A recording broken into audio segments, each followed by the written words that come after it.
Welcome back, my bubble-blowing double babies! It's time for more of the Amazing Didge! Digital Circus Month!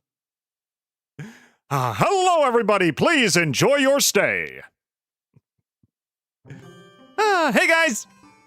Welcome back to a Smidge of Didge. It is good to see you all today! Let the miscellaneous talking begin. Let's see. P.O., welcome to the chat. Uncle, welcome to the chat. Shadow, welcome to the chat. Grilled Cheese, welcome to the chat. Boston, welcome to the chat. Spampton, welcome to the chat. Lincoln, welcome to the chat. Yeffy, welcome to the chat. And Steeler, welcome to the chat. How's it going, guys? I saw Didge with Caine's head and I wish that I hadn't. Well, how else can I add to the illusion that this is the Amazing Didge? Digital Circus, my friend! You think I'm going to do my Caine impression and not dress in costume? What's the cosplay without the costs, my friend? It also not only comes with a cost, but also a cost, and the cost is your nightmares tonight. I can't wait to invade them. Anyway, good to see you guys again. I'm glad you guys stopped by for the last stream. Last time we played a bunch of Digital Circus fan games, and we're going to be continuing one of them today. For those of you that are just stopping by and have no idea what we're doing, we are doing an entire month, or I guess half a month, dedicated to the web show, The Amazing Digital Circus. It is one that I'm a massive fan of, and I have been for a very long time, and considering that the finale is going to be online in a matter of days, I figured we would celebrate it and do kind of a lead up to it and have a good time. Also, Bendy and Emil, welcome to the chat, guys. It's on Pride Month as well. Yes, also, anybody who I haven't wished it yet, happy Pride Month, guys. Be who you are. Don't be afraid to be who you are. But, just don't hurt others. All I ask is that you be kind, Set a good example for people during this month. Hot Dog, welcome to the chat. Hello, gentlemen, I have returned, and I have Mouse PI for hire. Congratulations, dude. Play the game. It's incredible. We will be finishing up the game sometime in July. I was originally going to make June kind of my cleanup month, but July, June is now covered by both Digital Circus stuff and also Deltarune Chapter 5. If you guys don't know, it's coming out on the 24th. The day it comes out, we are streaming it. I don't care. I do not care because I played through the entirety of Deltarune and I love it to pieces. So, anyway, I guess we can begin. Did you see the Amazing Digital Circus Fortnite trailer? Yes, I did, and pomni with realistic human proportions makes me wish I did not have eyes. So, take of that what you will. Pomni should never have realistic human proportions. It's like they took a content farm and said, "Hey, design this for me." It's like, no. No. Muhinbali7368. What's up, dude? Welcome to the chat. Enjoy your stay, bro. Between this Amazing Digital Circus and my adventures with Superman, it's going to be a very busy month. Yes, it will. Is Fortnite not a content farm? Depends who's making the content. Like, don't blame the medium until you actually see the creators. Don't lump them all together. And to be honest, like, maybe this is just me. I don't know if this is just a me thing. Fortnite kinda is turning into what Funko Pops used to be. It's kind of like they're creating some kind of metaverse fandom where it's like they just put every single fandom together into one doughy clump. And eventually it's going to get to the point where, like, one IP you like is going to intrigue you enough to try it out, And it's like, I have yet to try it. I know they had SpongeBob at one point. They also had, like, Family Guy and everything like that. Now they have ADC. Nothing is really grabbing me yet. It's like, no. I think they also had, like, they had Skibbity Toilet at one point. It's like, it feels like brain rot without the brain rot, I guess. It's like brain rot the game. I don't know. I don't want to be too mean. I haven't played it in, like, I don't know, 2 years? So I don't know. Maybe it's good and all this like publicity marketing just puts a bad skin on it. I don't know. The glitch shows are made in the Uni Engine. I'm aware about that. It's brain rot without the brain is just rot. I don't know about that. I will not see the Deltarune Chapter 5 stream because I'm going to play it for myself on Switch. Yeah, Bendy, play it for yourself, and then if you want to see my reactions, you can just watch the VOD afterwards. Don't let me spoil it for you. But anyway, we are going to be continuing with the Amazing Digital dating sim today, and we're going to do Ragatha's route. Ragatha's my favorite character in the circus. She always has been. With Kinger. Actually, no, I think she's second to Kinger. I think it's probably Kinger, then her, then Caine. But basically, I've always wanted to see what her route would be like. She seems kind of like the goody two-shoes, follow the rules, kind to everybody kind of girl. Very sweet. And honestly, I think that will be that'll make for a pretty fun route. So yeah, that's what we're gonna do. Every single one of my messages will be highlighted. Okay. Well, let's get started. Let's not waste any time. As always, if you guys have any comments, questions, queries, anything you'd like to talk to me about, I'm more than happy to answer your questions. But in the meantime, let's begin. Here we go. Boop. Perfect. And we are good. I like Ragatha as she seems the most sane out of the group. It for real feels like how I act with everyone else in my D&D campaign, just trying to keep the peace and stay sane. Same for me, dude. Most people in my D&D campaign are super sane, but it's like, Ragatha, she's not like toxically positive. She just really wants everybody to get along, but she's a little, she's a little pushy, I guess, in her ideologies. She means incredibly well. It's just that, like Kinger said, sometimes in a friendship, you just kind of got to let the other side do some things, You can't hold the brunt of a relationship on your shoulders all by yourself. It's a mutual two-sided street. You got to let the other person do some work too, You guys are holding up a relationship together. It's not like the other person just sits around and eats corn chips while you live the whole thing yourself. So, Didge, is there a list of promised games that you can see? You will get that by the end of the month. It will be in the Discord. Didge, I like your hat. Very nice. Thank you. I figured I'd dress for the occasion. You are going to be loved and you are going to like it! No, I refuse. I refuse affection. Jax is my stan. I activate my Jax stan and push all the emotion away. No. If someone's trying to show that they love you, just give him a little room. Let him in. Wise words from a talking chess piece. Yeah, Kinger has a lot of sage wisdom when you actually put him in the dark when he's actually sane. He's a good boy. But anyway, I guess we can get started. So let's do it.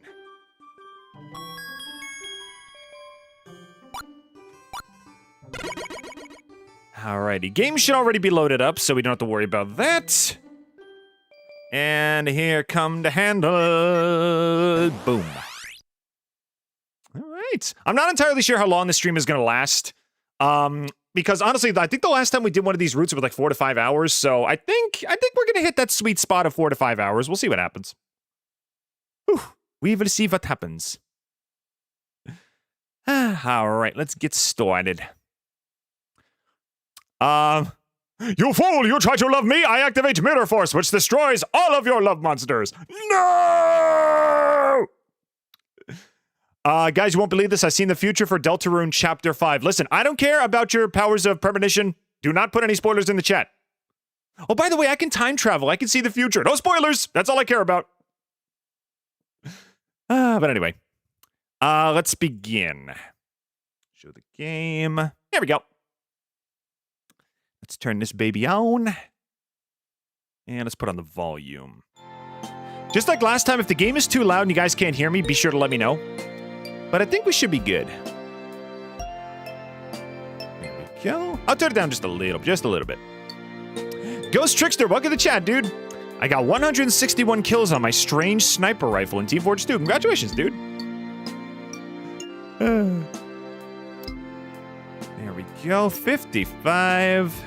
Here we go. 55 should be good. I don't think we're going to do... This is probably the last day we're going to play this, but we'll see how everything goes. But let's... All right, I guess we can get started. All right. A new day, a new OC, a new path to romance. Let's do it. Games fan main, and is no way affiliated, blah, blah, blah. We get the idea. All right, Caine voice time. Let's do it. Go.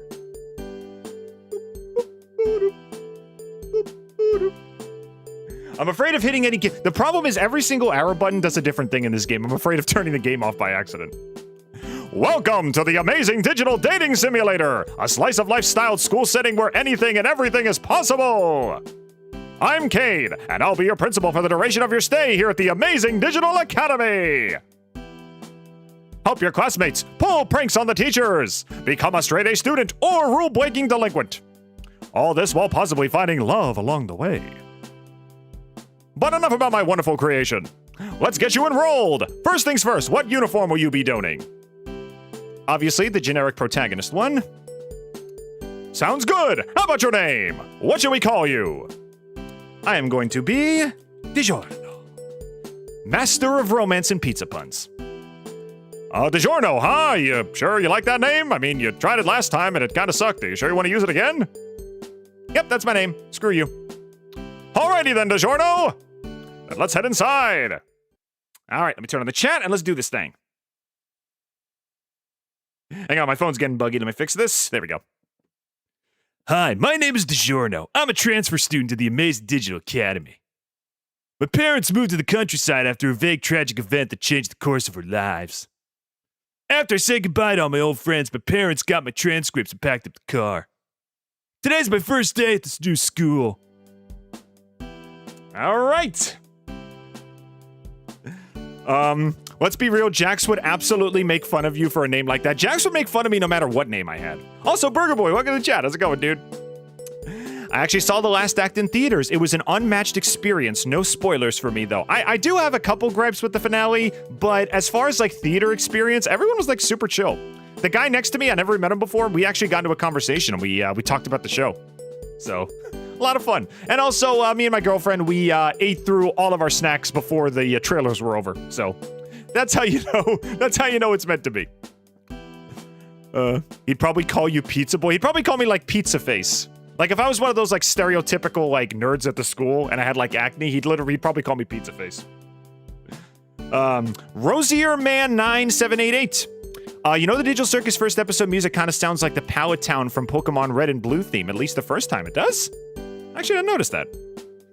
I gotta say, though, the OST for Digital Circus, phenomenal. And I guess it kind of makes sense because Gooseworx was a music producer at one point. I think she made music for Hazbin Hotel. So, she knows her stuff. The OST is phenomenal. I think Digital Days actually might be one of my favorite ending themes, like, of all time, as far as, like, animated series go. When that sax kicks in, no matter what emotion you're feeling, it's like a smile immediately comes on your face. It's like, oh no, all the characters are dead and they're suffering from trauma. What was I thinking about? As I step into the room to let any other students that might be late for class, someone else hops into the room. The figure looks like a tall white piece from a game set. Specifically, he looks like a king in chess. It takes me a moment to put two and two together, but when I do, I almost groan at the punch. Surely his name can't be real. Hello, my name is Kinger. You must be pleased to meet me. Mr. Kinger extends a glove hand, which I shake out more than instinct and out a genuine sense of excitement. Good morning, students. On the docket today, we have a new student named... what's your name again? Hi, everyone. I'm DiGiorno. Look forward, blah, blah, blah, blah. Yeah, this one. Radio. Go on and take any open seat, DiGiorno. Most of our students don't bite. Yeah, most of our students don't even have mouths, bro. One of the other students, a purple rabbit, seems to grin at this. Yeah, I'm staying as far away from Jax as possible. I take a moment of food and things sit by. Okay, we already did Gangles, so let's pick. Shalakun Ribbon Girl, Girl in Colorful and Silly Form, that's Pomni. Mismatched Figure, Bored in the Face, that's Zooble. Cheeky-looking ragdoll in front of the class, that's her. I take my seat next to the ragdoll in a blue skirt and vest. Perfect. She's paying such close attention to the lecture, I hesitate to introduce myself, not wanting to disrupt her. To my surprise, she's taken the initiative once Mr. Kinger pauses to write something on the English letters on the board, a friendly smile on her face. Hey, new stuff. My name's Ragatha. Yep, just like in the pilot. Who do you think came in the circus first, Jax or Gangle? I know everybody else, but them I don't know. Okay, this is not really a spoiler for the finale, but we actually find out that Jax came first, and then Gangle came after, because there's one very specific part of their relationship that is focused on in the movie, and you'll find out why. But to tell you, Jax came first, Gangle came after that, so... I can say that now with total sincerity, because they actually showed that. I'm the class representative, so you could talk to me if there's anything you need, like an extra pencil, or dealing with Jax if he gives you a hard time. Don't worry, I have a gun in my backpack. I have no problem shooting him. Everything will be fine. Anything at all. I'm guess if she has a plan to keep away Jax, I'm thinking either like M16 in her backpack to shoot him, or maybe like a spray bottle to pss him away like a cat. I mean, when he looks at corn, it's the same as like when a cat looks at a cucumber, so. All I know is the last time the gangle route made me deeply uncomfortable. Well, why did that happen? Why did it make you uncomfortable? I thought it was kind of adorable. Also, Brando Weenie, welcome to the chat, and he says smash, and I say valid. I can tell she's trying very hard to make me feel comfortable and like the part of the class. As a transfer student, I appreciate the effort. Oh, that's not very nice, Raggy, bad-mouthing me to the new kid. Based on the grin on the purple rabbit's face, this must be the Jax that Ragatha's talking about. Bro, you throw her in the deep fryer, I'm throwing you into the sun, okay? Jax! She cries out, exasperated. Don't sneak up on me like that. No, this is Jax. Listen, newbie, if you want to be the perfect straight-A student, you can trust Ragatha to make that happen. Oh, thanks, Jax? That's oddly nice of you. But you're gonna bore everyone to tears, and nobody's gonna want to hang out with you. His grin fades to an obstinate smirk as he continues. Now, if you want to have real fun, be cool, be loved by everyone, I'm the guy you talk to. Also, Venus, welcome to the chat. Here's some news. If you side with Jax here, the game will give you an opportunity to get back on the Ragatha room. I'm not going to side with Jax. He's a freaking jerk. All he does is bully the other students. Why would I side with him here? All those freaky animes, Gangle, what the heck are you watching? Also, you still look like Caine? That's perfectly fine! Yeah, I'll go back to my normal face. There we go. I don't want to scare everybody away. Now, if you want to have real fun, be cool, and be loved, I'm the guy to talk to. Okay. Ragatha's frown goes deeper as Jax keeps talking, interrupting him with her own rebuttal. I don't think DiGiorno wants to go around pulling pranks on everyone, and I really don't think... Jax interrupts her again. These two must have some sort of history, leaving any gap in one another's argument to berate another. Yeah. We find out what their relationship used to be in the last episode. Again, I'm not going to spoil it. Yeah, I bet the new kid wants to spend all day reading textbooks. Good one, Ragatha. Jax offers a humorless laugh as he mocks her to her face. Well, that's better than being a jerk all the time. The two keep interrupting and talking over one another. How has nobody noticed the escalating argument in front of the classroom? Evidently, I'm the only one who wants to end this argument. What's wrong with being a good student? Yeah, I'll side with Ragatha on this one. Ragatha smiles a friendly smile, turning to me with a look of genuine gratitude before turning to face Jax again. See, Jax, people like DiGiorno want to focus on their academics. Jax rolls his eyes and walks away. If he's bothered about losing the argument, he hides it well. Yeah, I'll say this right now. Anybody who leaves an argument without any rebuttal, you could basically accept that as you just won the battle because they have no more ammo to throw at you. A lot of people tend to walk away from arguments, and it's like, okay, bro, you got no more ammo. You basically lost. You basically just admitted defeat. My favorite character is Gangle because you can definitely not disagree. She gets the most torture in the show.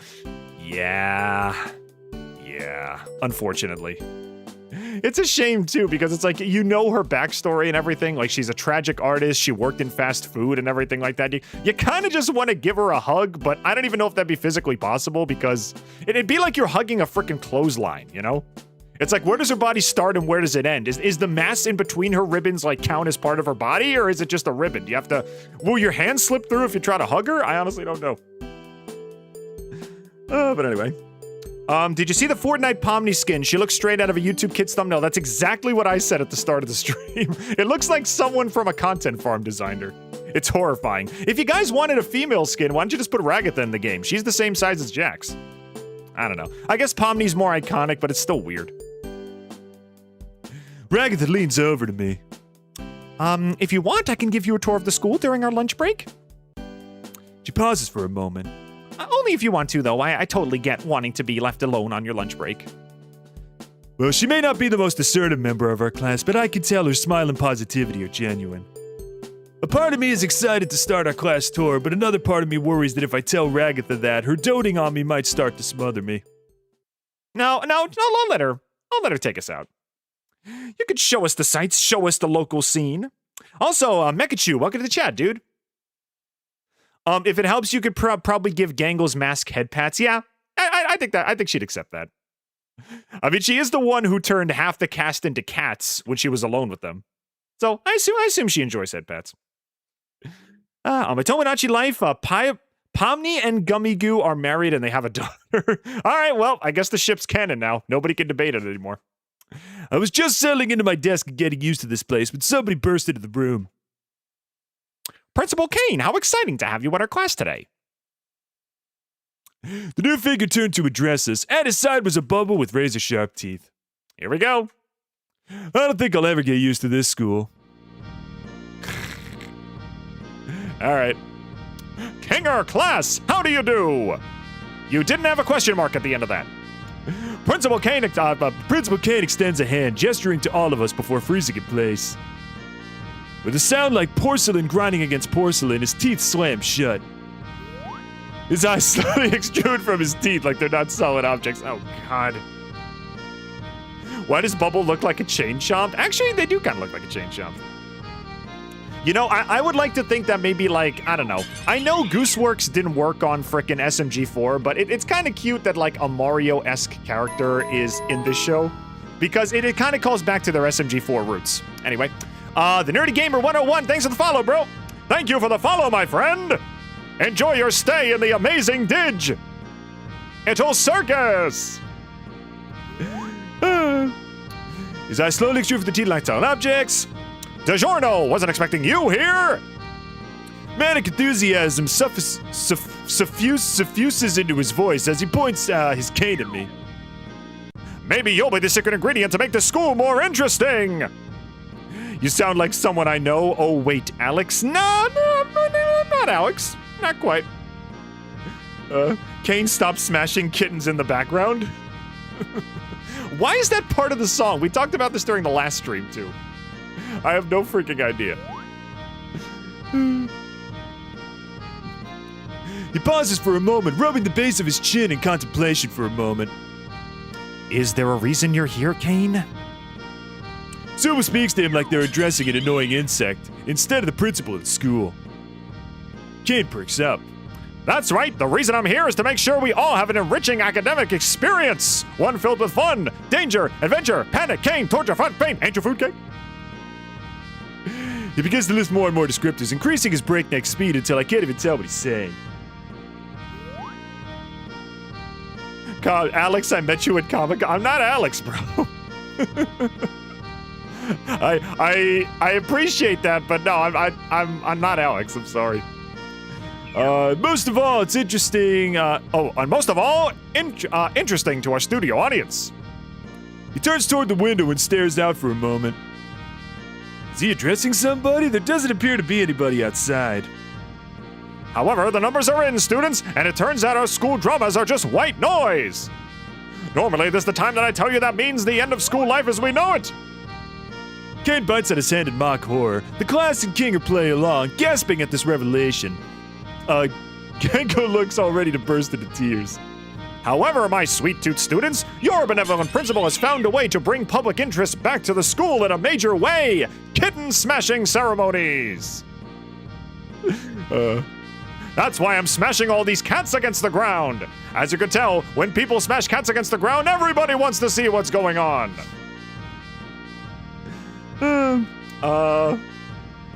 Let's see. I saw a video that said the Zooble pickaxe doesn't actually make any noise. I would actually give them bonus points if every time Zooble smacked against the rock, they actually went ow, ow, ow, ow, like they do in the trailer.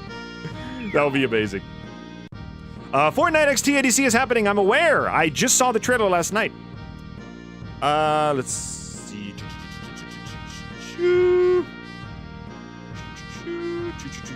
I just saw a message. I feel like Caine and GLaDOS from Portal would be good friends. I actually think Caine would annoy the heck out of GLaDOS. Like, you could say it's like an opposites attract kind of relationship, but GLaDOS is very monotone and business first, and Caine is very, like, wild, creative, and, like, in his own little world. I honestly think Caine would probably annoy the heck out of GLaDOS. It's kind of like GLaDOS and Wheatley. You know, one is off the wall, crazy, and the other one is sane and kind of miserable. So, Do you know when it comes out? I think it's out now, actually. They didn't put a date at the end of the short, so I actually don't know when it's coming out. How are you bringing interest back to the school, Mr. President? Caine shoots Bubble a confused look, but hits his stride a moment later. You see, my little Tomar Emeralds, what's one thing that no academy around here has ever had? A cast of colorful characters? A competent principal? Adequate funding? Caine shakes his head. Wrong, and surprisingly right, but also not relevant to what I'm talking about. Maybe we shouldn't be smashing so many cats. I think that's why we're liquefying the school's budget so quickly. Maybe we should stop doing that. What do you say, Bubble? No response. Okay. No, school around here has a culture festival. Celebrating the unique talents of its students. I can imagine Bubble just staring Caine down with no response, and then as soon as he gets back to his monologue, he just starts smashing cats again. Wheatley and Caine in the same room, comedy ensues. Yeah, Wheatley and Caine might get along. Them, I think, might get along. Also, everything sucks. Welcome to the chat, dude. I think that they would probably make a competent duo. One is very... Why is bro talking about smashing cats? Listen in the background. It sounds like they're smashing kittens and then they meow in the background. Before Caine leaves, I'll let you listen one more time, but listen to the music in the background. Make it flashy. We gotta keep the interests of our investors after all. Gads, I'm almost late for my deep tissue massage. All right, Kinger, I'll leave you the list of everyone's responsibilities. You all have 5 days. Break a leg or two. Let's see. That reminds me of the video I saw of Monica, Caine, Am, and GLaDOS in the evil AI afterlife and just chatting about how much they screwed everything up. But that's the thing. Caine isn't evil, though. See, except for smashing cats. He does have problems with that. That's the thing, though. Caine's not evil, though. Like, he did some terrible things and he played villain for one episode, but he honestly, it's kind of understandable what he's doing, you know? When you understand where he came from and what he's been through, he's honestly just as traumatized as everybody else in the cast. I thought that was actually in the game. I didn't realize you were talking as Caine. Well, every like 2 minutes we hear and it's like, stop smashing cats. This is why your school doesn't make any money, because that's all you do. Every 2 minutes you smash a cat.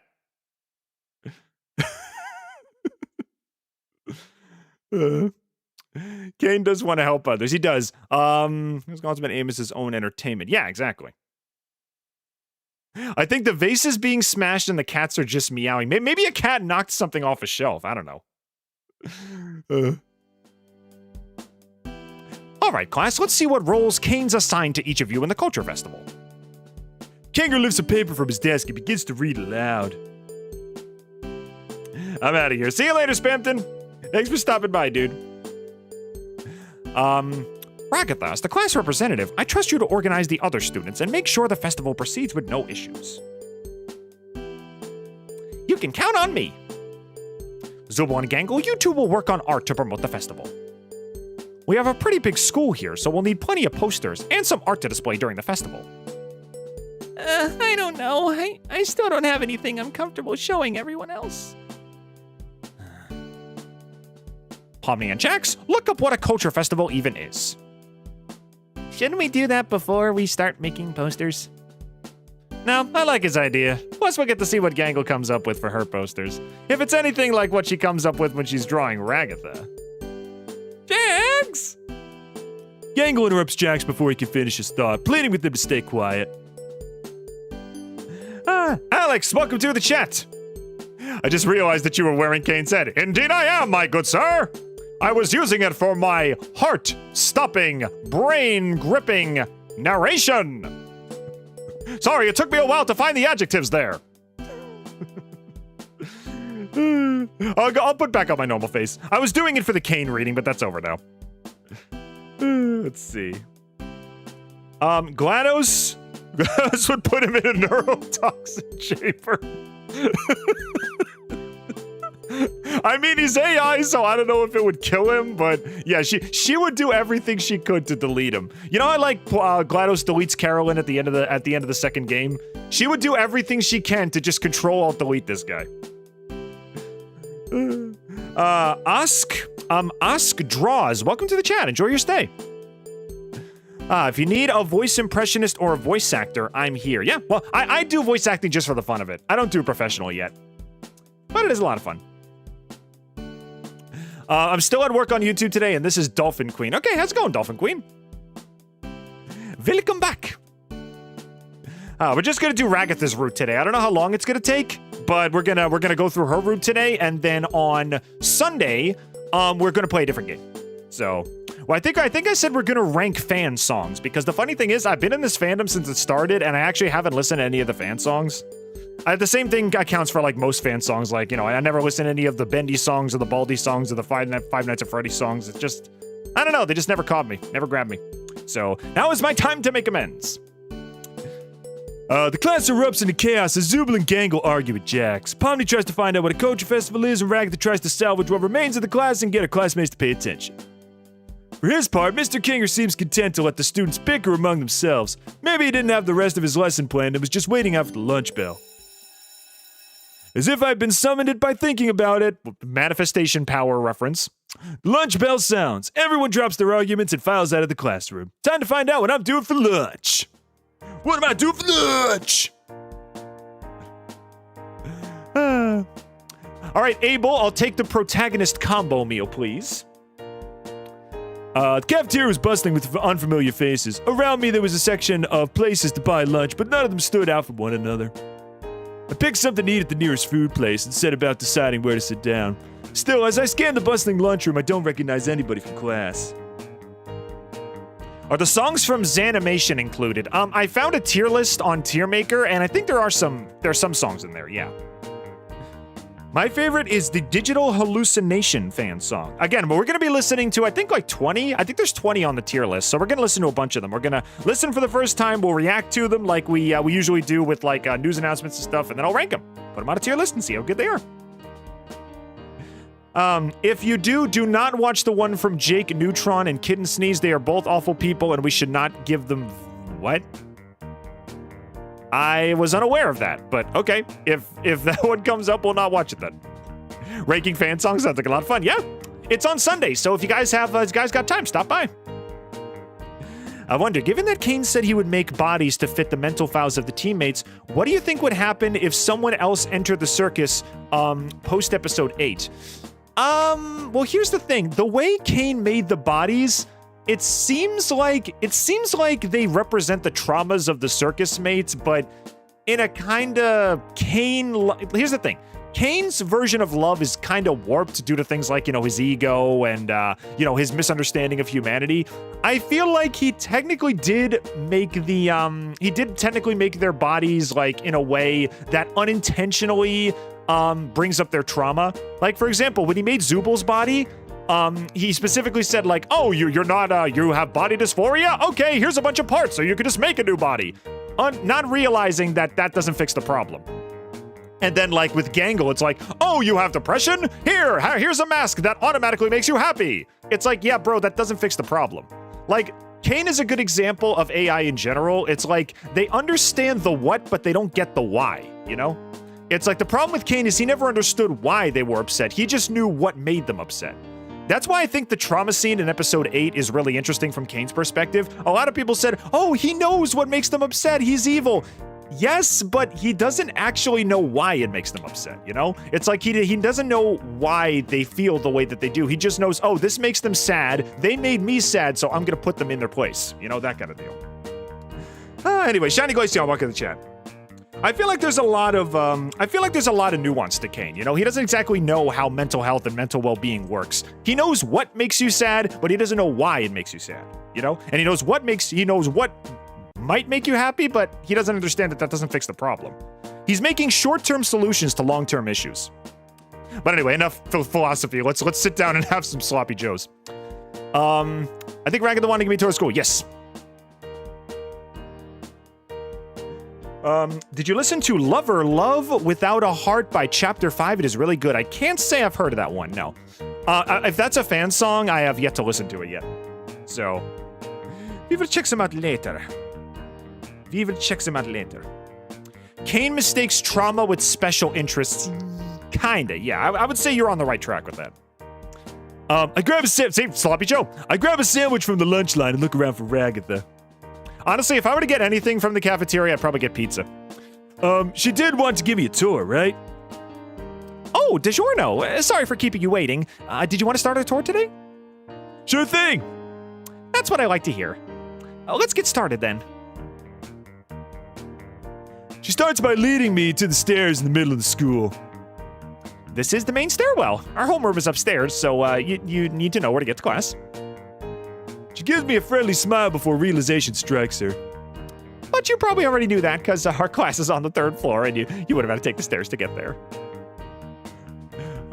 She sighs but regains her composure quickly, putting on a slightly less cheery smile as she takes my hand. Ragatha's freaking adorable. She walks to the left, taking us back to the Wait, is the tour over already? This is the lunchroom where you can grab a bite to, She cuts herself off, eyeing the sandwich that I'm still eating. Oh, Ragatha, you mean so well, but you're so lost. Wait a second. She puts her palm to her face. You just met me in the lunchroom. Ragatha sighs. So, you've already been here too, huh? She giggles nervously, putting on an even She grabs my wrist with gusto, pulling me along with so much zeal that I feel like she's going to tug it out of the socket. Oh. I wince as she pulls me towards the next location. She needs a frickin' hug.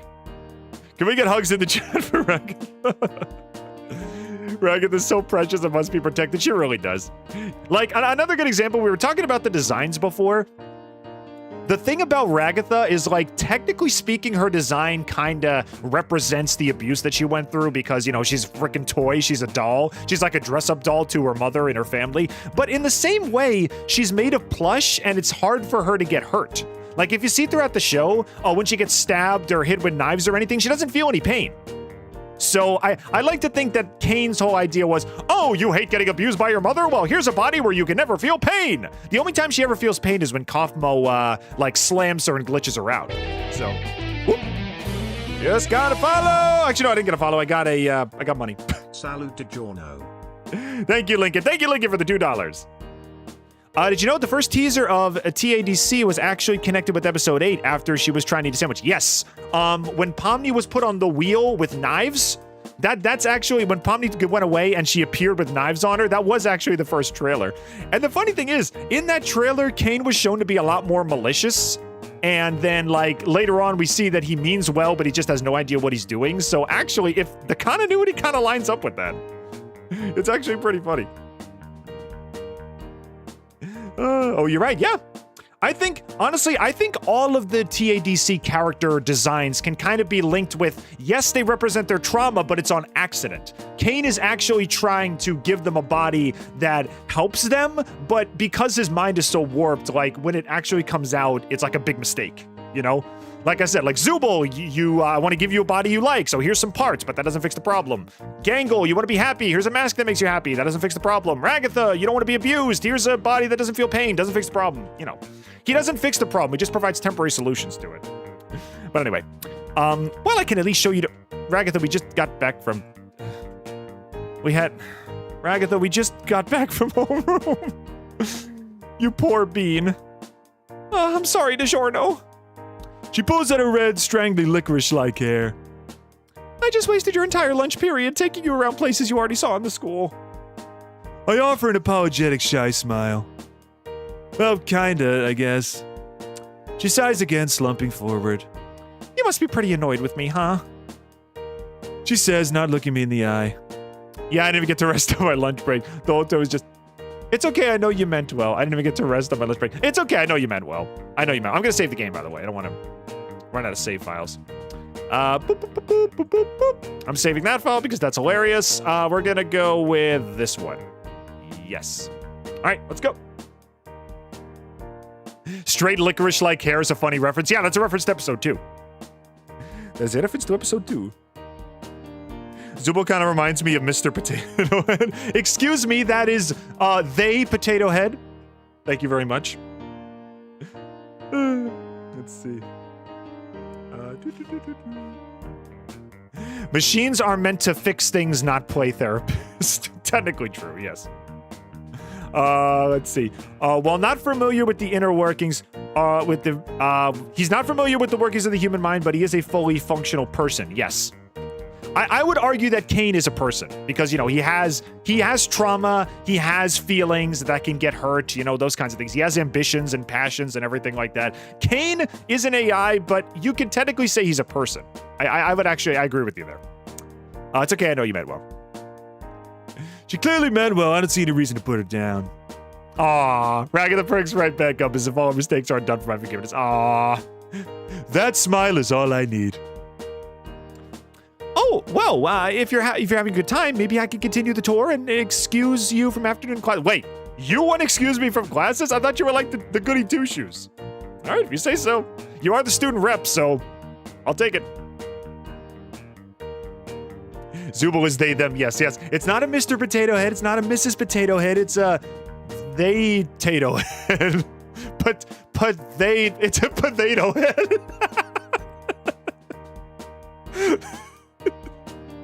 You want to play with my potato head? Caine did glitch out in episode 3, remember? Yeah, they did. They-tato. I like potato head. I'm sticking with that. Stop at the principal's office. Caine is leaning against the door, bubbles coming out of his pipe. Wait, isn't that a violation of the code of conduct to smoke a pipe at school grounds? Ragatha, DiGiorno, to whom do I owe the pleasure?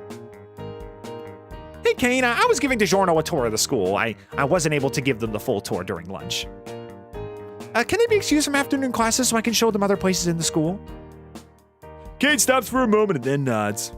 I don't see why not. We don't learn anything in this school anyway. Now go along, my scrumptious little scholars, and take in the glorious world that is my academy, my amazing digital academy. Ragatha turns to me, taking my hand in hers. Must not waste any time, DiGiorno. Next up, the library. We visit the library. Row upon row of bookshelves crowd the room. Pomni is sorting through a massive pile of books. Try mulcher, migration habits of vultures. I guess she's still trying to find a book on the culture festival. We'll leave her to it. I haven't done the Pomni route yet. I wonder what her route is like. I wonder who all the other teachers are in this school. Well, the only one in episode 5 was Kinger, so I guess they're just kind of rolling with that. We also have an art classroom. I'm aware. This is my ex here. We've been to this room many times before. As we walk into the art room, Zooble and Gangle are working away, designing posters for the school. I peek over Gangle's shoulder. She's drawing Pomni with, very generous You designed the Fortnite Pomni skin! It all makes sense now. Gangle! Gangle, I had faith in you! Gangle, I bore my soul to you, Gangle. We connected on a spiritual level and you're drawing brain rot? You see, this is why we had to break up. I'm sorry. Gangle sees me and throws herself over her art. Don't look, DiGiorno! I won't get my commission from Fortnite if you see my art right now. Zooble turns to me and glares. She's not done with it yet. Don't you know it's impolite to look at art before it's done? Sorry. I was just curious. Sheesh, calm down. Calm down, potato head. Ragatha takes my wrist and begins to usher me out. Is it weird I could see the Gloin Queen being a lunch lady? I was thinking softball team coach, actually. If you remember at the end of, no spoilers, but, the fact that she has all, like, the little gloinks and everything, I could totally see her being a softball coach and her little gloink babies are like a team. That'd be fun. She closed the door behind me and catches a breath. All right, time to show my favorite spot on campus. We walk for several minutes and she leads me down the staircase all the way outside. Ah, the softball field. I had a feeling. Is that This is the softball field. Do you play? That was apparently the right question to ask. Ragatha's smile widens. Yep, sometimes I can get on the other guys out here, but Caine actually has a pitching machine, so sometimes I just go out here to let out stress. If you ever want to join me, let me know. We're talking big, we're talking softball. I was actually going to use that song for the intro, but I couldn't find a copyright-free version of it. If anybody knows Talking Softball from The Simpsons, it's hilarious. Why does something happen if they hold their breath? I actually don't know, but it just seems to be like kind of a feature that all the characters have. And, you know, it also plays into into episode 3, so I guess they just kind of put it in there. We never did find out what happens when Jax holds his breath, though. And I guess we never will. Let's see. Gangle really loves to draw fan art, yeah. I wonder if she could draw Didge. In the distance, the bell to dismiss evening classes rings. And now I'll walk back to the locker so you can pack up and head out for today.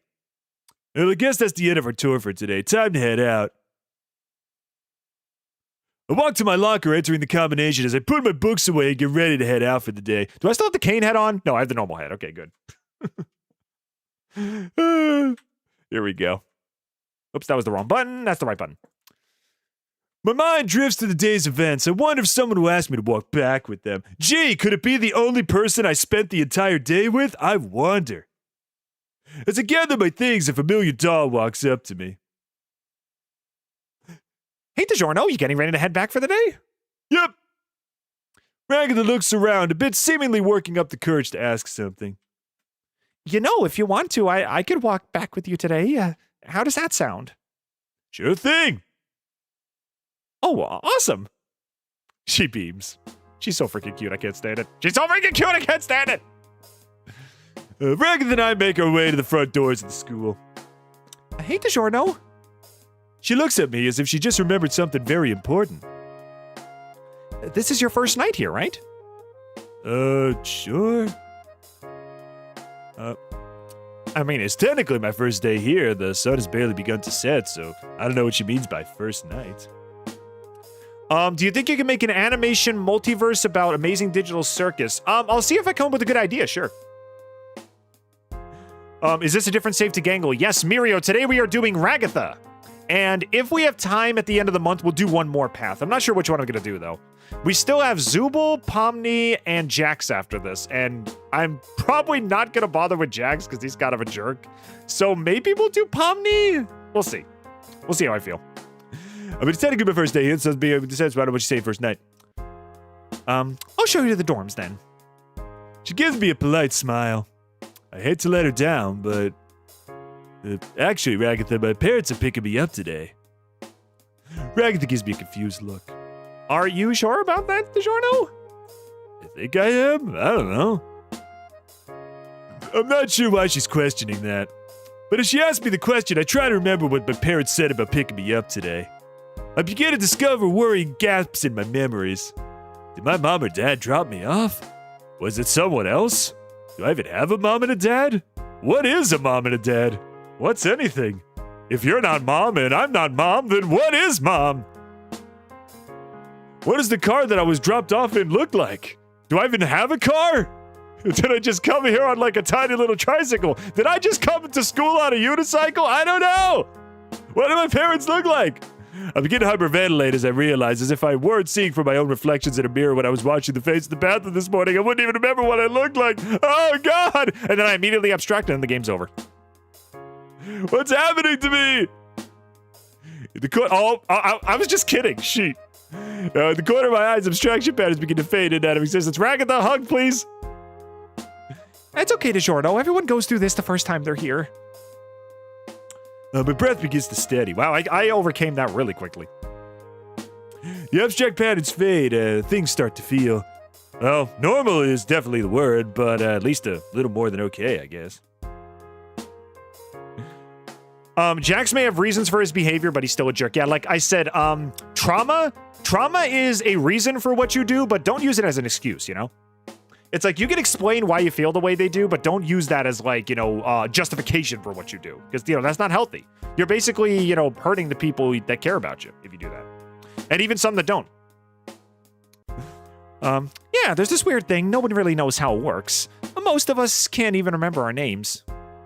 Well, at least I managed to remember my name. Unless someone else made that up. Oh shoot, he's onto me! He's onto me! Guys, abandoned stream, abandoned stream! DiGiorno has become self-aware!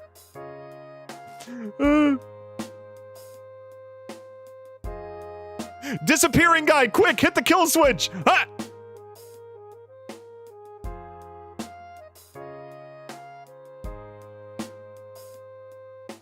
Okay, I'm back. Okay, I'm back. The scars are minimal. I think we can continue.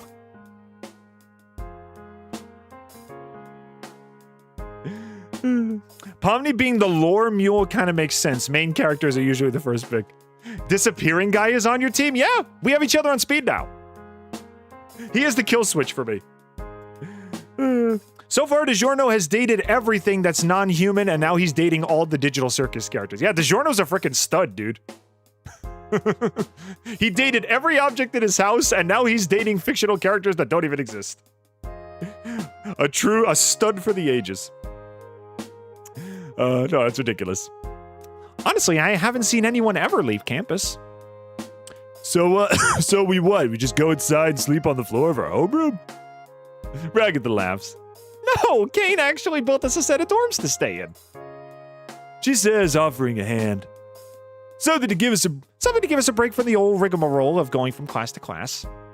I take your hand. Honestly, if I had to live on school campus for like my entire life, I don't think I could do that. I'll lead you there, don't worry. Ragatha smiles gently as she leads by my hand to a building nearby.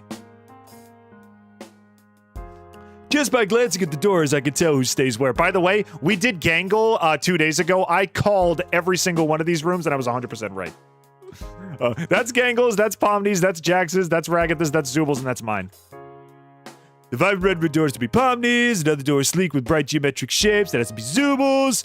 Of course, I can pick Jax's out from a crowd. It's darker than the others, and it's crossed with black caution tape. Ragatha stops at a ranch-style door before proceeding. This is my room, DiGiorno. They do exist, they're just not their normal bodies. Didge? DiGiorno will date at anything but a human. I mean, these are technically brain scans of humans. Can I say I dated a real person by proxy? Can we admit that touching virtual grass is just as good as touching real grass? If I date virtual grass, can we say I touched grass? I'm the class rep and the resident assistant here, so if you have any trouble with any of your dorm mates or need anything from your room, then I'm your gal. Thank you. She gives a jovial swing of her room, sliding the door open. Ooh! Oh, this is lovely. Oh, that's a very nice, proper room. She's got frickin', what's it called? She's got horse pictures. She's got a china cabinet. She's got little ranch pictures because she's a farm girl. And the classic bless this mess sign. This is a beautiful room. Very classy. My door's always open. Well, I can imagine it's always open. There's no frickin' lock on it. You don't even have a handle. Yeah, anybody could accidentally lean on this door and push it open. As we stand there, Jax walks by. He gives Ragatha a wicked grin. Or it would be if I could trust Jax not to put a centipede in my room. Jax gives her an offended look. Come on, Ragatha, pranking the RA. I can't believe you think so little of me. He says, barely hiding a sadistic grin. Hey, hands off my girl! Back off, buddy. Back off, Buster! Imagine if it ended by panning to the computer, turning off, and someone actually goes in and we see what happens at the end. That'd be kind of cool. It's a literal dollhouse. I mean, I guess so. It would make sense. An eternity of school life sounds like a freaking Angel Beats anime. Yeah, listen, I barely enjoyed school as it was. I'm not freaking living there. She pauses for a moment. And if you don't want to wake up to a centipede in your room, don't let Jax in. I actually think bugs are kind of cute. I'd be okay with that. Jax let a dark chuckle as he overhears her, unlocking his door before stepping inside. She waits for a few moments to make sure he's out of earshot before lowering her voice. But seriously, as long as you're not Jax, you're welcome to come and visit me. If you need to relax or talk to somebody or just want to say hi. Now, let's go find your room, new stuff. We walk side by side until we find a new door that doesn't apparently belong to anyone else here. This door is substantially less impressive than the doors to all the other rooms. A plain oak door with my name on it and a brass nameplate. How thrilling. It couldn't come with a more boring door if I tried to imagine one. Ragatha turns towards me, noticing my disappointment. Oh, disappointed noises. Hey, looks can be deceiving. Maybe it's really nice inside. I twist the handle and pull the door open. The room looks empty, just like my love life. Really empty, just like my soul. The walls are plain and unadorned, just like my physique. A gray mattress sits on the cheap-looking wooden bed frame, like my old room in my parents' basement. A duvet decorated with the school's logo has been set atop the mattress, as well as a set of plain white pillows. Plain and white. Yeah, that describes me pretty well. In the back corner, an aging wooden desk has been set up with a few sheets of paper, a set of number 2 pencils, and some ballpoint pens in blue and black. Not even any pens in my favorite colors. You're telling me they don't have any beige pens here? Come on! Let a boring boy express himself. Come on! Well, there's a lot of room to customize. She walks around the vast emptiness of my room, the plain walls making it seem even bigger and emptier than it is. Yeah. I rub a hand across the back of my neck. Can we go hang out in your room for a bit? I really don't want to be alone here. Oh, I'm really sorry, DiGiorno, but Caine doesn't want us in each other's rooms after the sun is down. She offers an apologetic smile. I'm hoping that'll change. If Gangle lets me in a room after sundown, I'm sure Ragatha will eventually. I know it's a silly rule, but he says that since this is supposed to be a family-friendly environment, he doesn't want us in each other's rooms at night. That's gonna change soon. She backs out of my room, crossing her arms with her chest with a nervous giggle. We'll see what happens later on.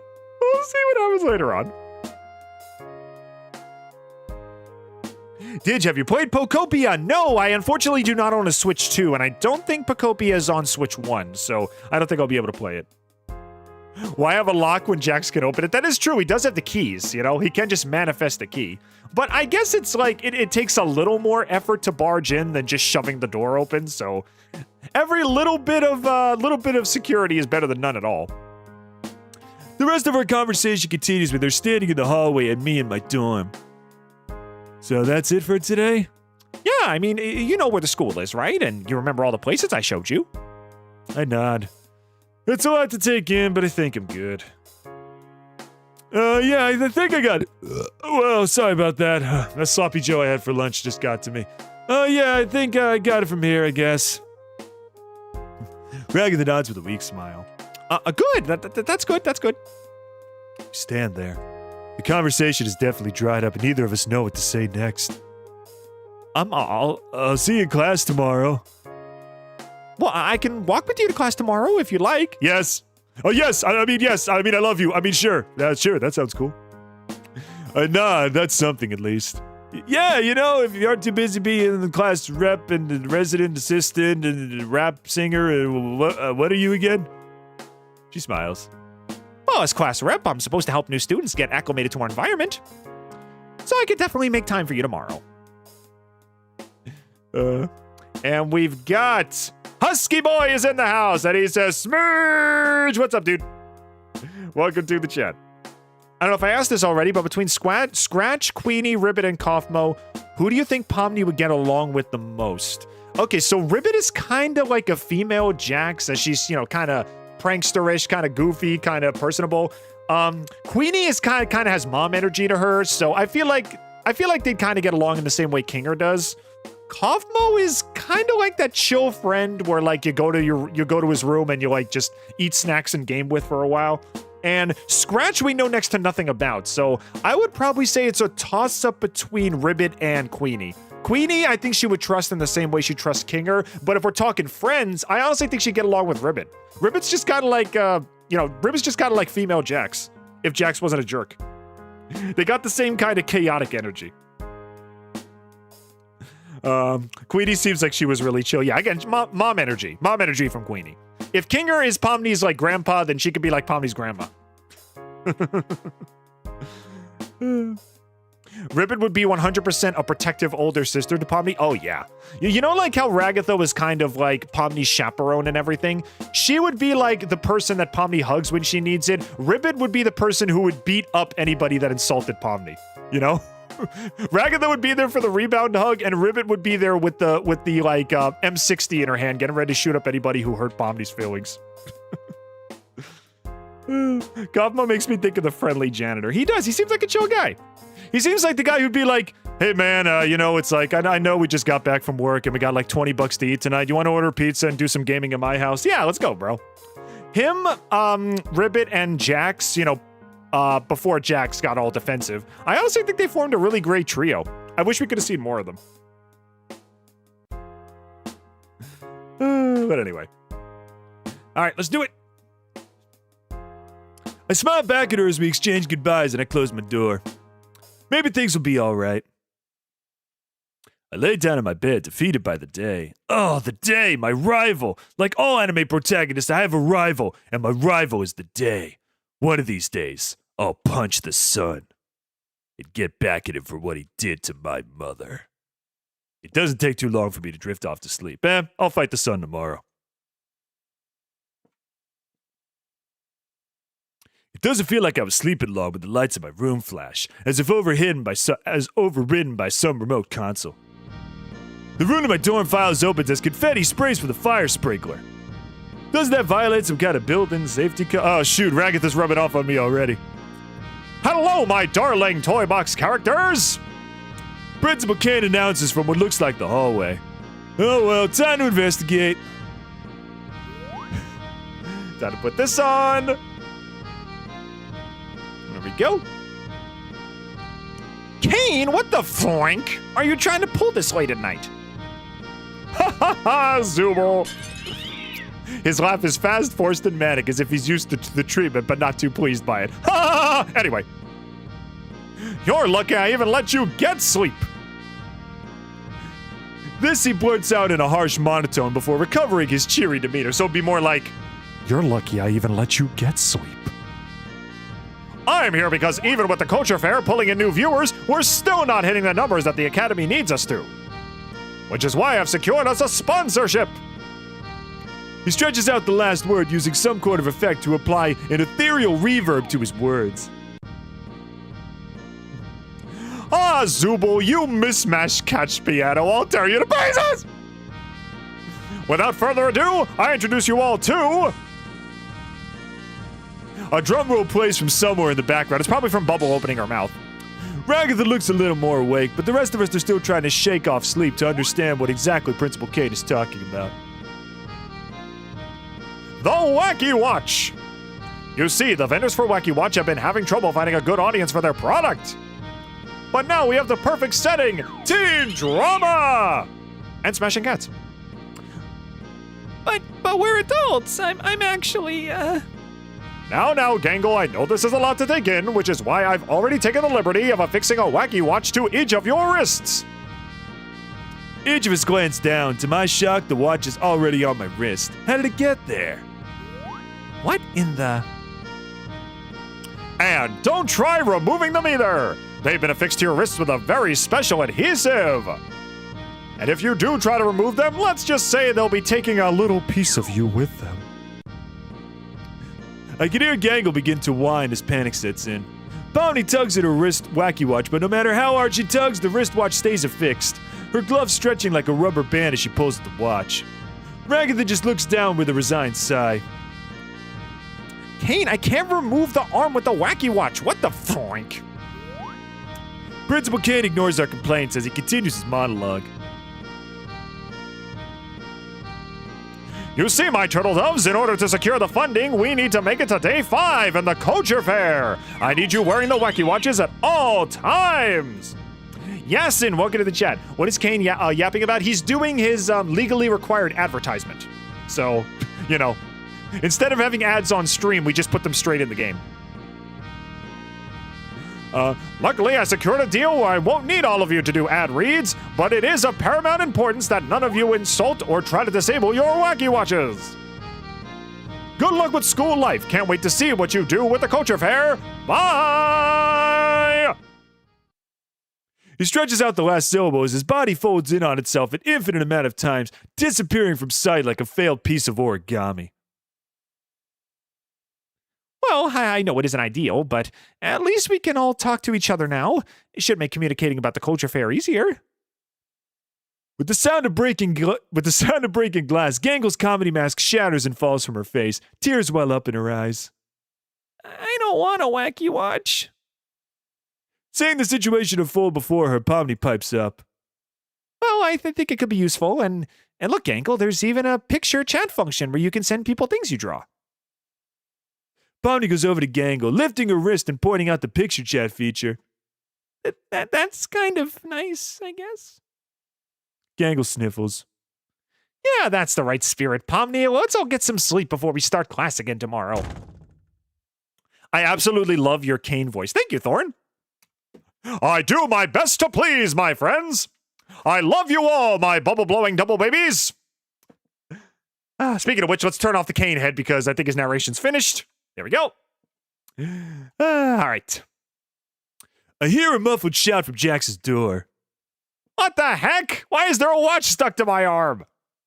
I decide to hide in my room before Jax looks for someone to take his frustrations out on. I flick my dorm light as I close my door.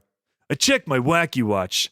I got a text from Ragatha. Her portrait is outlined in gold to indicate that she's an RA. Hey, DiGiorno. I just wanted to check in on you after the whole wacky watch thing. I guess I'm doing it pretty okay, Ragatha. Thanks. Funny how you refer to every person you went after a visual novel as an ex, except for Polly.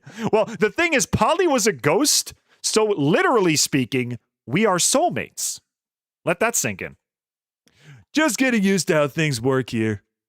I get that. Showing up to this school, losing your memories, and now the wacky watch.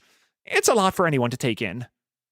You're telling me. I'm so upset my Y isn't even staying in my speech bubble.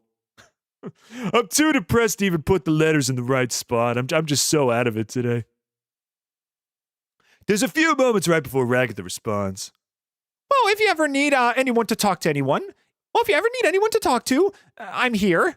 I will be here for a little while before my text leaves the bubble. Thanks. I'll have to take you up on that. Oh, really? Yeah, it's nice to talk with you. That's kind of you to say, DiGiorno. Thank you. Maybe I can make you some tea sometime between this. Yes, tea! I'm standing on this mountain alone and cold and with hypothermia. Tea is better than coffee. Sorry. Riot in the comments if you must. Yeah, that sounds nice. Cool. B parenthesis, whatever. Did she just send a smiling sunglasses emoji? Okay, I'm the weird. I don't know if like Ragatha did that by accident. I'm the weird guy who still uses emojis. Like, you know, like :D and parenthesis. I actually still use those. I know emojis are on every device designed by humankind now, but sometimes I still do use emoticons. I'm old school. Tea is superior to coffee. Good. Okay, so I'm not alone. You're the smart fans.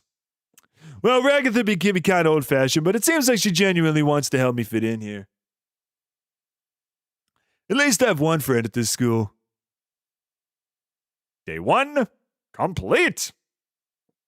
Fantabulistic. I'm going to save the game before I lose everything.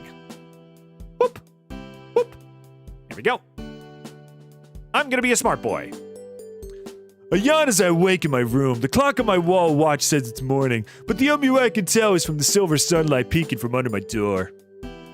I slide my school-issued pajamas off and look in the closet. Oh my god, all my outfits are the same! I really am an MC! A series of perfectly pressed school uniforms are in there, with a little tag on the sleeves of the nearest one. I take a closer look. Looks like Caine left me a note. Hi, DiGiorno. This is Principal Caine. As part of your stay at our lovely academy, you have been provided a set of uniforms, free of charge. The price of your dorm is also included in your tuition payment. Looks like you and Ragatha are off to an absolutely fantastic start. Good on you for befriending the valedictorian, class representative, and resident assistant. Dang, that's a lot of credentials. Ragatha has a lot of people she's almost friends with, but it looks like you two might be building something genuine. Carry on, my boy. As I put my uniform over my wacky watch, I glanced down on it. There's no laundromat on campus, so does Caine just like do our laundry for us and fill our closet every week? Honestly, kind of a sweet deal. Doing laundry sucks. Are we still walking to school this morning? It takes no time for me to find her door, though Ragatha's already standing outside of it. She's so cute, I can't stand it!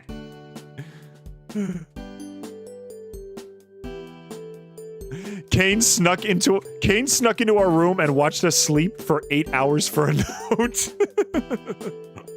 Don't think of it as me spying on you. Oh, DiGiorno! I'm both respecting your privacy by knocking, but asserting my authority as your principal by coming in anyway. Don't think of it as me spying on you. Think of it as me marking things down for your report card in a week. Not only do your grades have to be perfect, but your sleep patterns need to be perfect as well. I'm only doing my job. All ready to walk to school with me, DiGiorno? She takes my hand in hers as we begin to walk. She's surprisingly warm. I guess I thought she'd be as cold as the outside. I mean, she looks like a rag doll. Bro, have you ever hugged a plushie before? That thing absorbs body weight. That thing absorbs body temperature like a freaking supernova. If anybody in this circus is going to be warm, I'd be surprised if it wasn't Ragatha. If you've ever full body hugged a plushie, it absorbs all your body warmth. Did you sleep well last night? Yeah, I did. Thanks for asking. Still up for tea later? Yes. Yeah, I think so. So since we're all of sound mind and a lot of people agree with me, guys, what's your favorite tea? Leave it in the chat. I prefer a fruity tea, personally. Raspberry tea, like citrusy tea, those are some of my favorites. Though, like, a simple chamomile works, too. Green and gray, never been huge fans of those, but they're still good, too. Great! Maybe this evening there'll be some in the student lounge. Student lounge? Oh, I guess I hadn't shown you that yet. It's in the dorm building. I'll show you tonight. I smile at Ragatha. She seems really eager to make plans. I remember Caine's note from this morning mentioning she has a lot of almost friends. I wonder if maybe she's just kind of lonely. All right, I have to go. Bye. See you later, Rosie. Thanks for stopping by. Hope you enjoyed your stay. Bro does not know ball knowledge. Let's see. I've not really tried to make many teas. That's okay.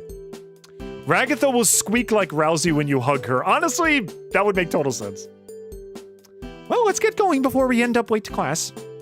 She pulls me along, walking at I know that's brisk, but brusque. Walking at a brusque pace as we head to the school entrance. I know that's brisk, but it's spelled funny. So, how do you like the school so far? I shrug. Yeah, it's alright. It's much less fun when you're not there. I don't know, I haven't been here long enough to really form an opinion. She nods. All right, well, I'm sure you'll come to love it here. Not so sure about that, but I guess it wouldn't really feel like I was talking to Ragatha unless I was also dealing with a relentless optimism. Let's see. Squeaks when hugged. Oh, ignore that. Ragatha, thank you so much for your help. Squeaky! Should I have done that? And then she just kind of blushes and runs away. Listen, I didn't know you were a squeaky toy. I'll never do it again. I'm sorry. And it's like her big secret's been revealed to the world.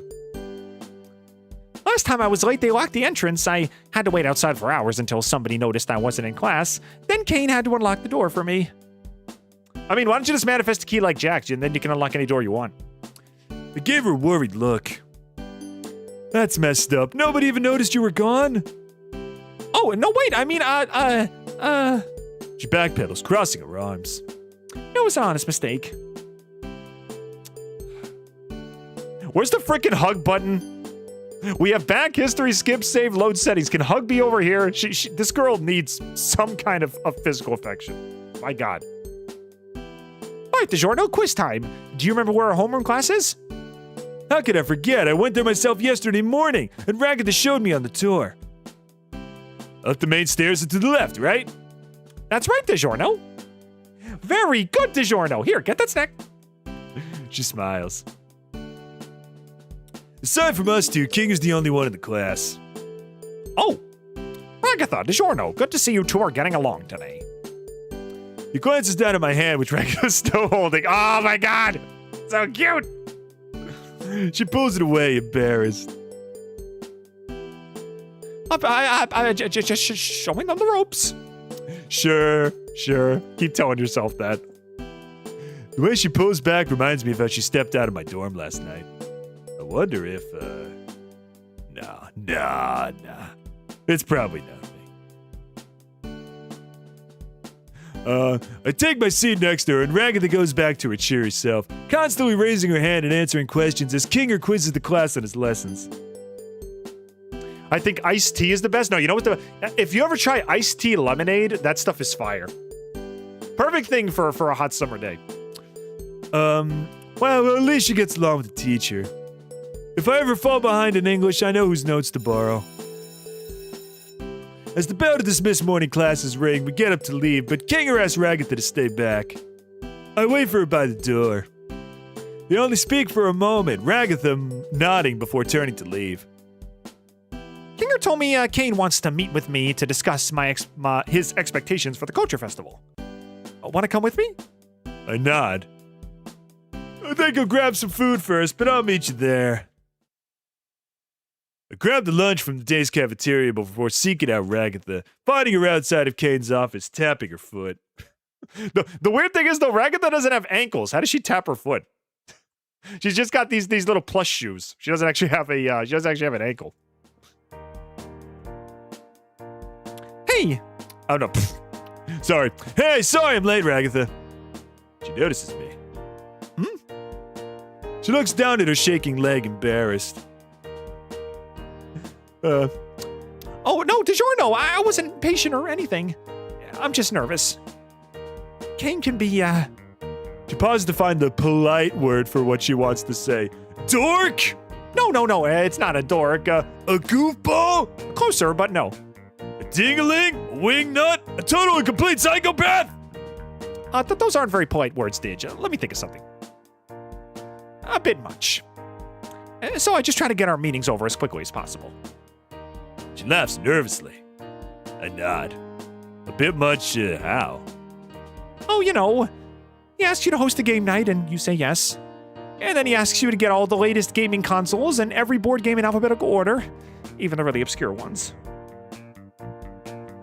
And if you try to say no, he just kind of stares at you. She shivers. That does sound pretty intense. Well, I'm here to help you, so, yeah, I mean, I got a lot of video games. How do I help? Just help me keep his expectations in check. She turns to the door, nervous. I really don't want to disappoint him, but, I nod again. She definitely comes off as a people pleaser. I'll tell you what, she's pleasing my people. So I know it sounds weird. And you can totally say no if it makes you uncomfortable. I know a person she's pleasing. Anyway. But if you can just, I don't know, try to talk to Caine if he comes up with any unreasonable expectations. She looks back at me. I nod and she lets out a big huff of nervous energy. The door flies open, narrowly missing both of us. Well, if it isn't Ragatha and DiGiorno again! He smiles down at us, eyes bugging in excitement. All right, I'm back from work. I should be back later tonight. No problem, Venus. Thank you for stopping by. Come! He ushers us into his office. Principal Caine floats over to his desk before taking a seat behind it. Jax is probably smidging the Didge right now. We are not doing the Jax route. Maybe we'll do the Jax route if we have time, but I think I only have time for 2. Principal Caine floats over to his desk before taking a seat behind it. Call me Charles Dickens because I have great expectations. Go ahead and wow me, you two. Also, he actually got that right. That is correct. The author in the book, that is correct. I thought he was going to say, like, call me Arthur Conan Doyle because I have great expectations. It's like, bro, that's Sherlock Holmes, dude. He leans back in his chair as we walk in, puffing on a bubble pipe. Again, I'm surprised he's allowed to do that on school grounds, but if he's the principal, I guess he makes the rules here. Keep doing the digital dating. It's fun and cool. Well, I've got other plans for Digital Circus Month, but if we have time at the end of the month, we'll come back for one more. We'll do one more. You wanted to talk to us about the culture fair, right, Caine? That I did, class representative. He takes the pipe out of his mouth as he leans forward. We need a fire eater, a knife juggler, a cotton candy machine, street vendors for every type of Japanese food. I want a realistic reenactment of the story of 47 Ronin, a line of dancing geishas. Young lady, I have heard a rumor that the Prime Minister of Japan himself may be in attendance. Caine opens his hands as miniature fireworks go flying through the room. Well, Caine, Ragatha's struggling. My time to step up. All right, save the game. Save the game before every major decision. We don't want to let Ragatha down. You doing TF2 this week? Not this week. We're going to be we'll return to Tralium to Australium very soon. But this week is Digital Circus, so we're mostly doing these games. Let's see. Caine, don't you think that's a bit much to ask? Ragatha doesn't respond, but nods stiffly. Well, of course, my pupil. I was going to provide the food myself. Principal Caine shakes his head as he regains composure. He scratched his chin again.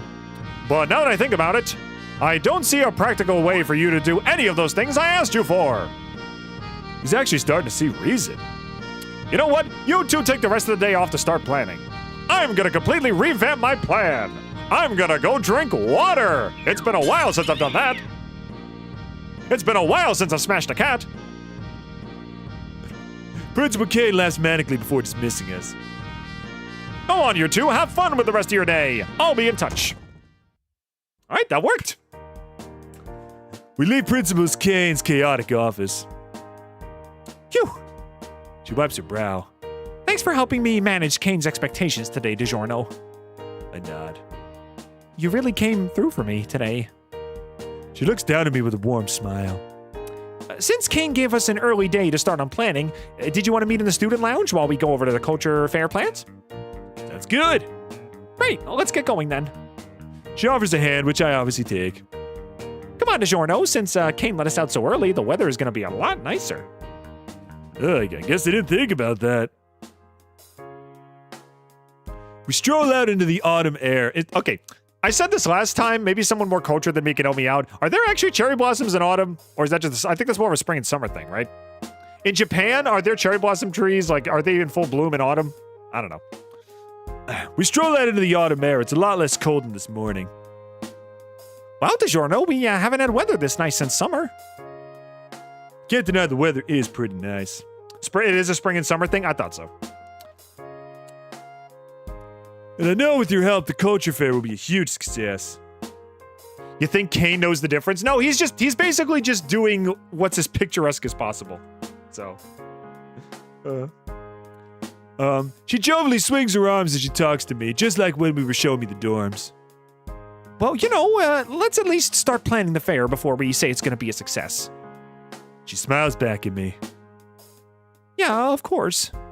It's just nice to have some help. I was really nervous I would have to organize this whole thing on my own. That would be pretty stressful. Hopefully we can share the burden of organizing the culture fair pretty evenly. I take the seat in the student lounge, a cup of tea that Ragatha made in my hand. Ragatha went off to her room to grab some things, but it's been a while since she left. To my surprise, the first person to walk in is Pomni. Hey! I waved to her. Hi, DiGiorno. You ready for dinner? Dinner? I was actually going to meet with Ragatha for, As if summoned by my words, Ragatha walks in, carrying a paper bag of... Oh, they're going to make noodles like they did last time. Hi, DiGiorno. She gives me a friendly wave. Hey, Ragatha, where are we going to have tea and prepare for the culture festival? She puts a palm to her forehead. Even though her in-character graphic doesn't illustrate that. I knew I was forgetting something. Sorry, DiGiorno, I kind of forgot that me and Pomni make dinner in the lounge every Tuesday. I suddenly feel really awkward. Am I interrupting something, or, No! They say at the exact same time. I mean, if you want, you can join us for dinner. Would that be okay? Ragatha and Pomni exchange a quick look before nodding. Yeah, you know what they say, DiGiorno. Variety is the spice of life. I nod. Okay, Ragatha, well, I didn't bring anything to cook, though I did bring some variety from the store. Maybe we could sprinkle that in the noodles and it'll taste nice and spicy. But I guess I'll work on ideas for the culture fair, I guess. Didge, if you hugged Pomni, she'd feel like a rubber toy. Yeah, out of all the cast, she feels the most stretchy. I feel like her and Jax are both made out of rubber in reality. Ragatha's obviously made out of cloth, Gangle's made out of ribbon, Zooble's made out of plastic, and Caine was made out of wood. So they all have different, like, they probably all have different feels to them. I'm excited to see what you come up with. The two of them get to work swiftly as they make spaghetti and meatballs. Ragatha sets the water to boil and hands Pomni a jar of sauce to heat up. Even as Pomni pours the sauce into the pot and starts one of the burners to warm it up, Ragatha eyes her nervously. Pomni must be a pretty bad cook if Ragatha doesn't even trust her to heat up pasta sauce on the stove. Oh, wait a minute. Oh, I hit right click by accident. No time to think about all that, though. I begin to jot ideas down in my notebook for the culture festival. Oh no, I forgot to grab something to stir the pasta with. She says, clutching her hair. DiGiorno, Pomni, can you guys hold things down while I go grab something from my room? Well, I was trying to work on ideas, but okay. But I was struggling to come up with anything anyway, so fine. We'll be fine for a few minutes, Ragatha. Go get your spoon or whatever. Good. Thanks, DiGiorno. Just try not to burn the place down, you two. We got, Somas, welcome back, dude. How's it going, man? I try my best to hold things down, watching the pasta water and making sure the pasta sauce is heating evenly. But within a few minutes, the student lounge is filled with the unpleasant smell of burning tomatoes. I turn to Pomni. Hey, Pomni, is the sauce supposed to smell like a dead cat? She picks up the jar and looks at it. It says smoky romesco sauce. She reads directly off the label. Maybe it's supposed to smell like that? I shrug. That's not even a sauce I've heard of before. I keep watching the pasta water. The smoky romesco sauce bubbles ominously next to me. Oh, shoot. Maybe if I turn the heat up, it will. As Pomni twists the knobs of the nearest antique stove range, it goes to maximum heat. Pomni, wait! No! Pomni, no! Is all I managed to get out before the flames engulf the pasta. Oh, shoot. Great, it's just like when I'm cooking in real life. I'm doomed. She says, trying to turn. I thought that said it turned black. As she does, the knobs comes off in her head. Oh, shoot, we're gonna pull up the student lounge. She gives me a nervous look. The once appetizing looking smoky romesco turns into a truly unpleasant shade of orange, bubbling ominously. Popping off the growing bubbles sends spurts of sauce bouncing out of the pot. It hits a student in the face. They die. It hits a student in the backside. They die. It hits the principal in the face. All of his flesh melts off. It's total carnage. It looks like something out of a cartoony witch's cauldron. Bubble, bubble, toilet, trouble. Call the FBI on the double. Just as the chaos builds to a crescendo, Ragatha comes back into the lounge. Hey guys, how's it looking? She spots the bubbling pot. Get out now! She's gonna blow! Pomni and myself follow Ragatha out, taking cover outside of the lounge. Moments later, the glass pot bursts with an audible noise inside the lounge, smoky romesco coating the windows like blood splatter in a TV drama. It's the best sound effect we can get on this budget, sorry. Oh, God. Oh, God. Zooble, I know you hated Jax, but I think this is a bit much. Why is Bro trying to run? Pomni is cooking A dead Pomni is cooking a dead cat with Pomni? What is her clone there? Yeah, actually that would make sense. Pomni is trying to cook pasta, but evil Pomni just puts a cat in the pot. That would make sense.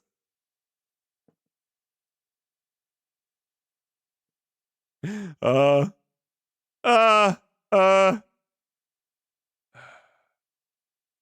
don't want to make her feel bad. I don't want to make her feel. Yeah, she's got freaking dang it, what's her name from freaking SMG4? Meggie. She's got Meggie level cooking skills, but I don't want to make her feel bad. No, it's okay. We're both supposed to be taking care of making dinner, so it's really both of our responsibilities. But I was the one who set the burner so high and made the sauce stew. Pomni gestures around the room. The cough. Walls coated in blood. Pomni gestures around the room. Walls coated in blood. That. Your character is in great enjoyment. Yes, I am. Actually, I haven't changed the pose in a while. I'll go back to standard for a bit. There we go. We all make mistakes, you know. If you say so, DiGiorno. She turns to Ragatha. Takeout? Ragatha nods. Yeah, we got... So, Ragatha, takeout? Yeah, we gotta take the body out somewhere before somebody finds it. We'll have to find somewhere other than the lounge to hide the body. I mean, eat our food. She gives me a meaningful look. DiGiorno, your room is pretty open, right? Ooh, all three of us are going. Okay. By open, she means empty. I nod anyways. Great, I'll order some food on Caine Dash. Budsies? Ragatha makes a face. I guess that's fine. I swear to God, if this leads to a stupid sauce scene, that's gonna be hilarious. I know Ragatha's really straight-laced, so maybe she needs to get the stupid sauce in order to start coming on to us. I'm down for anything. I don't really care. Pomni nods.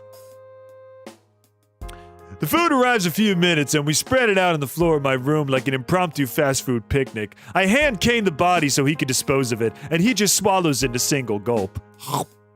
Evidence disposed. Enjoy your dinner, my students. Look at Pomni, she's not cute. As Pomni and Ragatha exchange jokes and memories about the school, my room feels a little less empty tonight. I can't help but smile and laugh along with them as they tell stories about how Kinger forgot his nose to the class once. Or the one time Caine tried to take them on a field trip, but the bus no-clipped into the road and ended up in lower orbit. I love Pomni's face. She's so cute. She's just eating a burger. Look at her. She's so cute. Time passes quickly as we finish our dinner. Hey, DiGiorno, thanks for letting us use your room. I nod. I'm used to being used, don't worry. No one ever wants to be my friend, though. Yeah, DiGiorno is pretty cool, huh, Pomni? Yeah, I guess so. Pomni checks her wacky watch. Oh, wow, is it really that late? Ragatha checks her own wacky watch. Oh, it's already past curfew. Sorry, DiGiorno, we didn't even get any planning done. Pomni heads out, but Ragatha lingers for a few moments. I know it's a lot to ask, but would you mind waking up early tomorrow? We can go over our plans for the culture fair, and I'll even make you some tea. How does that sound? Yeah, I still didn't get my dang tea. I consider the proposal for a second, and then I nod. Sounds good to me, Ragatha. All right, I'll come by so we can go to the school bright and early. I bet Bubble cleaned up the mess in the room. Yeah, he just says, Bubble, clean that up. It just licks all the blood off the walls. Why are you like this? I'll be looking forward to it. Me too. See you tomorrow, DiGiorno. Why are you like this? Ragatha says, quickly gathering the trash from our meal before heading out. Day 2 complete.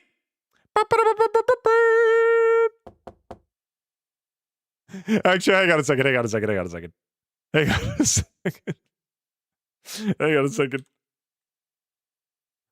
Where is it? Humor me for a minute.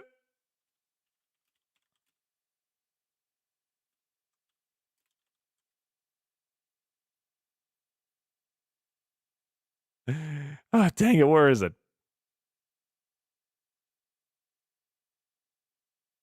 Dang it, I can't find it. All right, I'll do it later.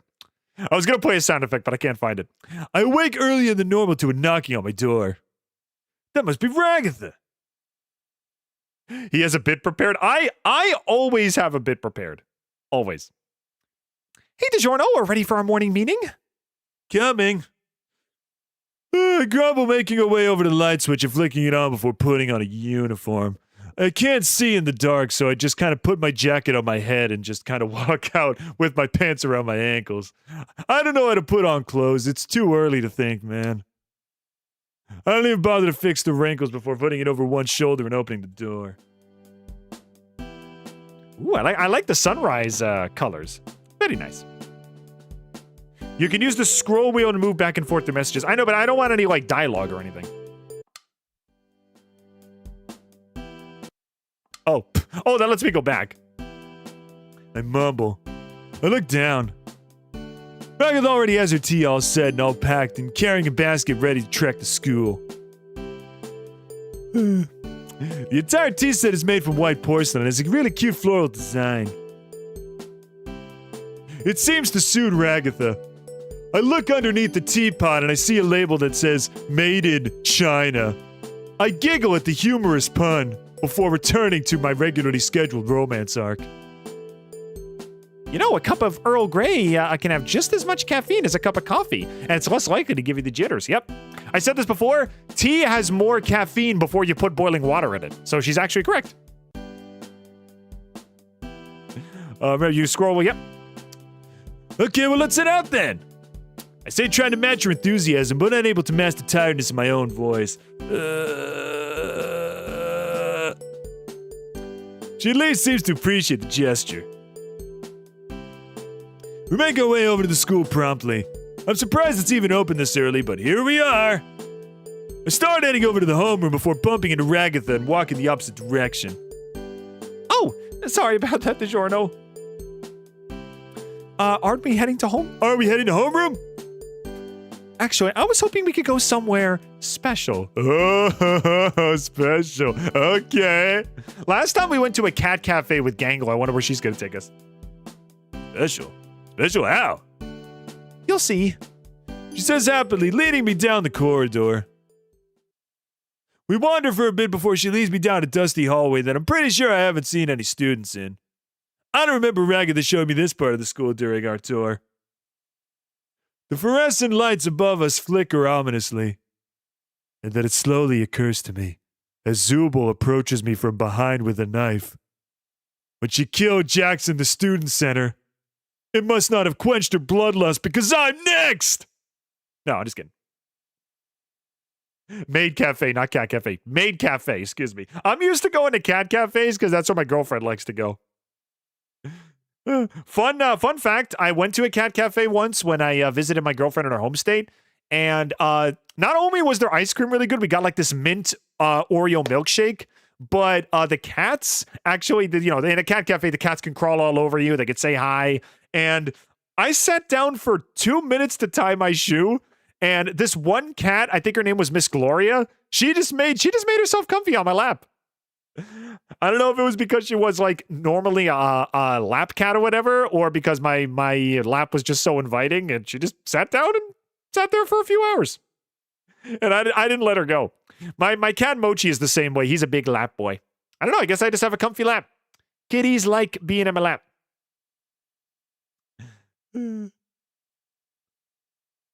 Anyway, I love having cats in my lap, by the way. The way they purr, and they're just like a little warmer for your legs. They're cute little guys.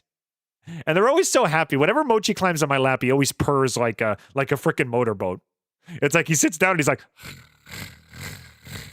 and I'm like, oh, you're a happy boy. And it makes your day, you know? It's like I can't speak with him, but it's like deep down, I know he's happy with me. I love that. Here it is. This is the place? Doesn't look all that special. So, what is it?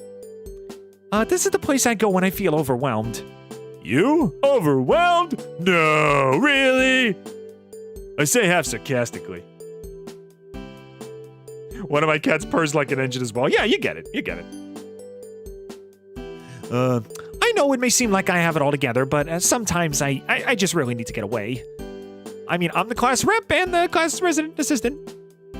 She laughs nervously. If anything goes wrong, it's basically my fault. First rule of leadership, everything is my fault. Even class reps need time off, you know? I nod.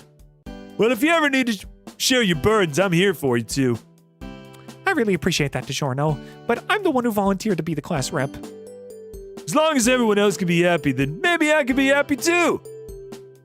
Ragatha. I can't help but feel bad for her. Don't worry about me, DiGiorno. I'm tougher than I look. Now, let's get to work. Don't let that tea get any colder. I nod again. I gulp the entire teapot down as fast as I can.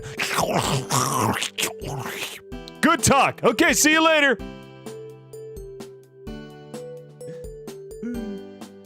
I sit down at a spare desk and pull out my school. Whoops. I skip the dialogue. Give me a moment. I sit at a spare desk and put my school notebook to start writing down ideas. Ragatha goes over to another desk and begins making tea, pulling a canister of hot water out from her travel basket. My cat Shade likes to climb on my shoulders. Moji's the same way. He puts his little paw up on my arm as a signal to, bro, it's climb time. And then I kneel over, he gets on my back, and then he decides where to go. He could go be on the table, it could be on the fridge, it could be on like the banister, wherever he wants to go. I basically just sit there with my back bent as like a platform, and then he just picks the spot he wants to go. And every time he makes the jump, he's so proud of himself. I go pet him, and then he nuzzles my face. It's like, yay, I did it! And it's like, I'm proud of you, buddy. I'm so proud of you. Well, one of these days I'm gonna do a stream where I just talk about Mochi all day. I got so many stories with him. Maybe we can have lab music? What kind of foods do other students like? Maybe we can ask them, see if Caine can provide them? Classic rock, classic rock, classic rock, classic rock, classic rock. I know it's not Japanese, but I don't care. Give me some Aerosmith, some Beatles, and some CCR, and I'm a happy boy. And if Gangle and Zooble are doing art, maybe we could do an art exhibition or have them do art to advertise the stalls? I'm so busy writing down ideas, I almost don't seem to notice Ragatha coming over with 2 cups of tea, setting one down in front of me. I inhale the smell of the tea. Ah, burnt leaves. Ooh, citrusy floral. Yes, I love citrus teas. I love citrus teas. Definitely smells better than teas I had at home, which either smelled like straight sugar or whatever else had been sitting next to the fridge. I take a moment to enjoy the aroma. Inhale the aroma by pressing it to your face with great force. Ah! Enjoying the tea, DiGiorno? I nod. It smells really nice. I take a sip and almost spit it out. That's nowhere near as sweet as the tea I'm used to at home. Still, after a bit, I gulp it down. That's one way to wake up. Is something wrong, DiGiorno? She looks concerned. That's nothing. Let's talk about culture fair ideas. Put it up to your nose and take a really big whiff. It's like you put it up to your nose and you just snort like, and it's just you snort so much the tea goes up your nose. Oh, this tea smells so good. I can't wait to drink it. You look at the cup, it's empty. Where did it go? UKSB, welcome to the chat. It's red-haired Hatsune Miku. I mean, Ragatha's as sweet as Miku, so I'll give you that much. She reviews each idea, nodding. These are all pretty good ideas. I don't know where we get live music, though. She reads my ideas about doing different food stalls, pointing to the line on the page she looks up after me. Oh, this is a really good one. If we ask everybody what their favorite food is, we might be able to get Caine to make a stall including all of them. Pizza, pizza, pizza. Don't care if it's not Japanese. Pizza, pizza. Actually, get a KFC stall. Japanese people love KFC during Christmas time. KFC is Japanese, right? Actually, if I really had to pick a Japanese food, I would either say takoyaki, what do you call it? General Tso's chicken, or what's it called? Or ramen. Ramen would probably be number 1. If I had to pick an Asian food that would be great here, I would pick ramen. Ramen's phenomenal. She's certainly free with compliments, but I appreciate her positivity. I tried the Earl Grey again. Japanese people make pizza? What? Yeah, but it's not. It's more associated with Italian people than Japanese people. But you're right, they do make pizza, so I guess it'd be fine. Don't you mean it's phenomenal? If we get technical on foods, sushi originated in Spain. Oh, interesting. Why is it associated with Japanese people then? Why is it like kind of Asian then? Did they kind of like adopt it and like, you know, I don't know, fix it up or something? It's interesting though. It's interesting to think about. Yeah, Ragatha? I cannot do that Caine laugh. Oh, you mean this one? Ha! Like, ha! Anyway. Yes, DiGiorno? Do you have any sugar? Ragatha seems a bit taken aback. Sugar? Yeah, I'm not used to taking my tea like this. I gestured to the still hot Earl Grey she served me. This? She paused a moment before nodding, bringing a sugar bowl over with me with some sugar cubes in it. sorry, DiGiorno. I take a sugar cube, then another, then about 3 more.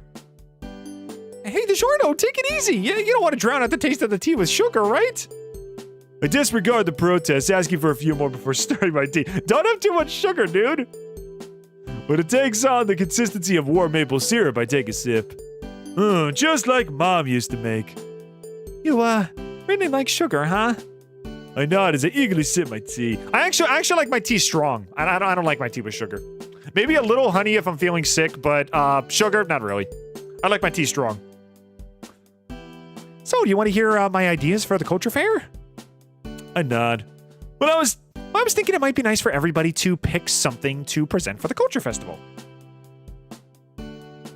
Pretty sure Uncle Ira would consider that blasphemy. Yeah, if you drowned the tea in nothing but sugar, that would make him madder than that would make him madder than he would at the guy who killed his son. You can take away my son from me, but dishonor the sanctity of tea? That is most blasphemous crime anybody can have. I know you're not supposed to get sad about spilled tea, but it's just so sad. Gangle and Zooble could maybe present the box like they did. Gangle and Zooble could maybe present the best art they did for the culture festival. And fun fact, by the way, there is actually a Avatar cookbook, and there's a whole section dedicated to Iroh's tea shop. So if you ever wanted to make some Avatar-themed teas, buy the cookbook. They actually got a whole tea section. Pretty cool. I think they have something called the Angry Nephew tea, and it's like they got cloves of I think cumin in there with like lemon, and it's like citrusy and like spicy at the same time. I never tried it, but it sounds pretty good. She begins to genuinely think about it. Wasn't he supposed to help Pomni? I do seem to remember that. But the idea of Jax helping anyone seems pretty unlikely based on my experiences with him. Maybe we should just hope he doesn't mess things up for anyone else. She giggles nervously. I nod. So what should we do if everyone presents something? Ragatha pauses to think about it for a few more seconds as well. I don't know, DiGiorno. Do you have any ideas? Well, we're planning the festival, so whatever we do, it's got to be something that won't interfere with everybody else's plans for making the culture festival. It eventually hits me. Ow! Right in the head! What if we MC the presentation? MC? Honestly, I could probably MC. You give me a mic? I think I got the charisma, I got the drive. You give me the mic, I'll host the show. I don't mind. I feel bad for everybody who is disobeying the fish. I'm assuming you're talking about the fish who said no spoilers. Because that's the only thing I'll say about the movie. What do you call it? The psychic pebbles fish actually shows up at the beginning of the movie and tells you not to spoil anything. So, Didge, you would make an absolutely amazing MC. Why, thank you, my friend! A nod. You know, we can tell people about everybody's presentations, cue them to come on stage, and even talk about how we brought people together.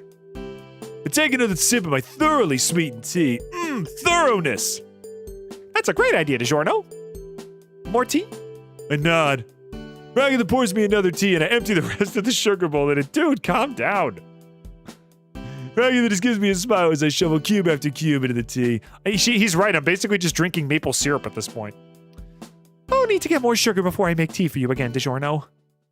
I nod and we both laugh as I drink the syrupy sweet tea. Diabetes. As we sip the tea in Ragatha's special hideaway, I can't understand why she finds this room so peaceful. No signs of chaos from the rest of the school, no chance of someone walking in and interrupting the moment. I don't blame Ragatha for keeping this place to herself. As the hours creep on, we both reluctantly go to class. Still, we eventually have to. Ragatha checks her wacky watch. Whoa, time really flies when you're having fun, huh, DiGiorno?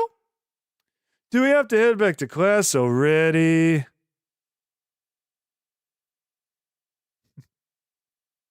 Almost as sweet as Ragatha. So, how does your tea taste? Almost as sweet as you, doll. What? What? I didn't say anything. I'm pretty sure you did. No, I didn't. More sugar, please. We really should. I'd be a pretty bad class rep if I encouraged you to be late to class. Girl, you talked to the principal to get me to skip class. You're terrible at your job. I wouldn't want to make Caine angry, right? Ragatha begins cleaning up the tea set. I help her, bringing the now empty sugar bowl over to her basket. I had a lot of fun planning with you today, though, DiGiorno. Me too. Can we do this tonight, too? Ragatha taps her wacky watch, checking her planner before clenching her teeth and sucking in a bit of air. Sorry, DiGiorno, I have softball practice tonight. I want to come! It's kind of the one I never let myself skip, you know? I nod. That's too bad. I guess I'm gonna have to follow you! An idea occurs to me as we finish cleaning up and heading for homeroom. Wait, Ragatha! What's up, DiGiorno? Can I come to your practice? Oh, I don't know, DiGiorno. I'm not that good. You don't want to waste your time. You don't want to waste your afternoon doing that, right? No, I mean, I can just bring my notebook and keep brainstorming ideas, and then we can still walk back together, you know? As friends. For now. Oh, I mean, if you want to. That would be A-okay with me. Cool, it's a deal. I'm looking forward to seeing you in action. Atomic Meme Gaming, welcome to the chat. How's it going, dude? Poison her You just show up to the chat and that's the first thing you type.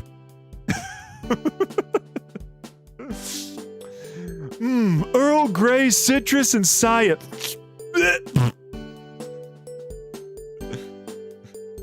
Honestly, like, if consuming food has no effect on their bodies, I'm assuming poison doesn't work on them either, right? I don't know. But anyway, Atomic, enjoy your stay, my friend. Here, hang on a second. Allow me to give you the traditional greeting. Welcome to the Amazing Digital Circus. Enjoy your stay, my friend.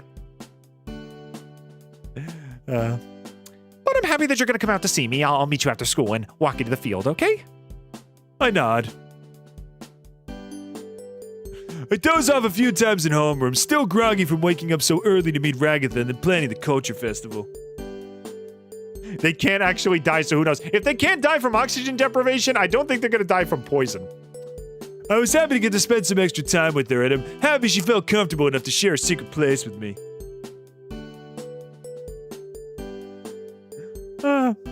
Reox, welcome to the chat. Can I just go ahead and delete them in the files just like Doki Doki Literature Club? I mean, they've shown like, they've shown like meta stuff in the thing, so I'm assuming you can access the files if you want.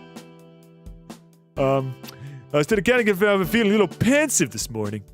Maybe I'm reading too much into it, I don't know. She's probably right, she's tougher than she looks. Right? DiGiorno, are you sleeping? I feel Ragatha's hand gently shake me. DiGiorno. Sorry, I guess I'm not used to waking up so early. Ragatha gives me a half smile before shaking her head. Tisk, tisk, tisk, you poor silly boy. Right, sorry. I guess that's my fault. Before I can reassure her, the bell for lunch rings. Lunch! Well, I got nothing from that lecture, just like all the other ones. My parents' tuition money is being well spent. I skipped 3 days worth of classes and I did nothing at all. The thought immediately disappears from my mind as Ragatha excitedly tugs on me to get me up from my desk. Come on, DiGiorno, we have a lot of work to do. I feel bad that one of the abstracted people is named Sad Guy. Not a movie spoiler, but one of the VAs posted their name on Twitter. No, that's not really a spoiler because Sad Guy isn't even a character in the movie, so... Yeah, you're fine. I mean, he's there, but he's not like a major character. I sluggishly rub my eyes before getting to my feet and following Ragatha out in the hallway. Don't mind me, Ragatha. I'm just gonna rest my eyes. I notice that she gets uncomfortable at that statement, and then I look at her face and I realize why. Oh. I then hide my face because of my two-eyed privilege.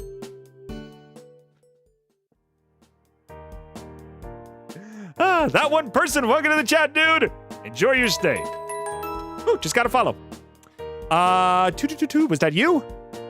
That one person, thanks for following, bro. Appreciate it. Here, I'll give you the greeting. Give me a moment. Welcome to my circus, my bubble-blowing double babies. Please enjoy your stay. Now back to your regularly scheduled program. Ragged has the exact same eye situation that I do. Yeah, what was I gonna say? Ayano, you said you only have one eye as well, right? I'm gonna rest my eyes and never wake up because I was playing RUS. Okay, if you need to rest, bro, go for it. Let my dulcet tones guide you to a restful slumber. Ah! Anyway, all right, we have today and tomorrow to make sure the culture fair goes off with that hitch. She says with an exaggerated smile. You do a really, really good VA impression. Why, thank you, my friend. Caine is probably in like my top 3 favorite voices to do. Hello, my little rubber baby bumper bumpers. Today I decided to go to the store to get ingredients for my famous milk and cigarette casserole. I advise that you all take care of yourselves until I get back. I'm back. Where can I play this game? It's actually available on itch.io. Just look up Amazing Digital Dating Sim and you'll find it. It's free and there's like 5 different character paths, so there's a good few hours in the game. I'm doing my second run right now. I already did Gangle. I'm doing Ragatha now. And if we have time, I'm going to do Pomni afterwards. All right, let's do it. And then we can share some ideas that we came up with this morning. She punctuates her sentence with a jovial swing of her arms. I'm too tired to take the lead on this, but I wouldn't be lying if I said her enthusiasm wasn't at least a little bit infectious. I already did Pomni and I have all of her art unlocked. Is her route fun? Honestly, I do like Ragatha's route a lot, but I feel like Gangle's route has a little more personality to it. Like her manga obsession and her art shyness and everything. I know we're only on day 3, so I'll reserve my judgment until we're done, but I think Gangle's route is probably still my... Whoa. Pardon me, I just swallowed my words there. I think Gangle's route is still my favorite so far. First we check on Pomni at Jackson's library. I wonder if Jax's tail was in Ribbit's room. I mean, Jax's tail is removable. At the end, they, what was I gonna say? At the end of, in episode 5, they said he doesn't have it. And then in episode 6, he does have it. I don't know if he could go back in a room and get it. You do a really good VA impression. I'm making a short cartoon show. Maybe you could VA in it somewhere in the future if you're down. In the future, yes, because I am planning on setting up a casting call account where people can commission me to do voice acting jobs. So yeah, if you want to stick around, I'll let everybody in the Discord and in the chat know when I'm voice acting, because that is on my passion list. So. Caine gives him a tail whenever he thought it was funny. I always saw Jax's tail as sort of a perfect manifestation of the way you know how like in the circus the characters can manifest stuff, but it only happens when you want it and you really think about it. Once Jax realized his tail was gone, I like to think in the next episode he manifested it because he really wanted it back. But that's just me. Pomni mutters to herself as she sits at the library table sorting through a few books. Hey there, Pomni. Ragatha waves as we approach the jester girl. Oh, hey guys. Pomni's voice is filled with a false enthusiasm that doesn't reach your eyes as we approach. We're just here checking on the progress you've probably made so far for the Culture Festival. I don't think you and Jax were supposed to find out what a culture festival was, White. Definitely one of the weirder tasks Caine gives out, but I won't question his methods. You ever seen Murder Drones? And if so, can you react to it? I've never seen Murder Drones, but I do have a plan to do some indie animation reactions once I get my new assets. So yes, Murder Drones is on the list. I've heard mixed things about it. I heard it started off really good, but the ending was kind of rushed. So we'll see what happens. Oh, that should have been too difficult, right? I say, giving her an encouraging grin. Grin. Yeah, well, you'd think so. She says, returning my enthusiasm. The way her voice trails off at the end of that sentence makes me think this won't be as easy as we thought. I can't find any books about anything I need. This library isn't organized in any way that makes sense. I spent all yesterday just taking shelves down to find anything relevant. Don't you people have computers? Use the Dewey Decimal System on the computer and just find what you need. Ragatha paused a moment for responding. Oh, well, I thought Jax was supposed to be helping you. Where is he? Pomni shrugs. Your guess is as good as mine. He ditched me on Monday, and so said it was a waste of time. Seriously? Ragatha clutches her hair before cutting herself off, having an annoyed sigh that seems to remove her Seems to remove her entire body. It's like she sighs and she just disappears like, huh. I shouldn't even be surprised. The ragdoll straightens her blazer, trying to compose herself again. Well, Pomni, DiGiorno, and I were thinking of having everybody present what they've been working on this week. We were hoping you'd be able to present a historic presentation with what you found. Which is, She paused a moment before mumbling out the rest of her sentence. nothing. Right. Pomni shakes her head, gathering what few notes she has spread across a mess of notebook papers. Don't get me wrong, it sounds like a fun idea. And if I ever get a single book on the subject, I could probably put something together, but right now... No, I understand, you're right. It was silly of me to even ask. An awkward silence commences. I decide to break the tension. Well, Pomni, we'll have to check up on Zooble and Gangle's progress. I guess I'll let you know if there's anything we can do to help you further. Pomni offers us an unamused smile. Well, it's clear that Pomni's frustrated at the situation and not at us. I can't help but notice Ragatha sag a bit as we leave the library. Her former undefeated... Oh, no. Hug time! All right, get your arms out. All right, MC, get your arms out. Time to hug your girl. Hey, Rag. Hug. I can't believe Jax would leave Pomni to sort through the library on her own. Unbelievable. You are unbelievable.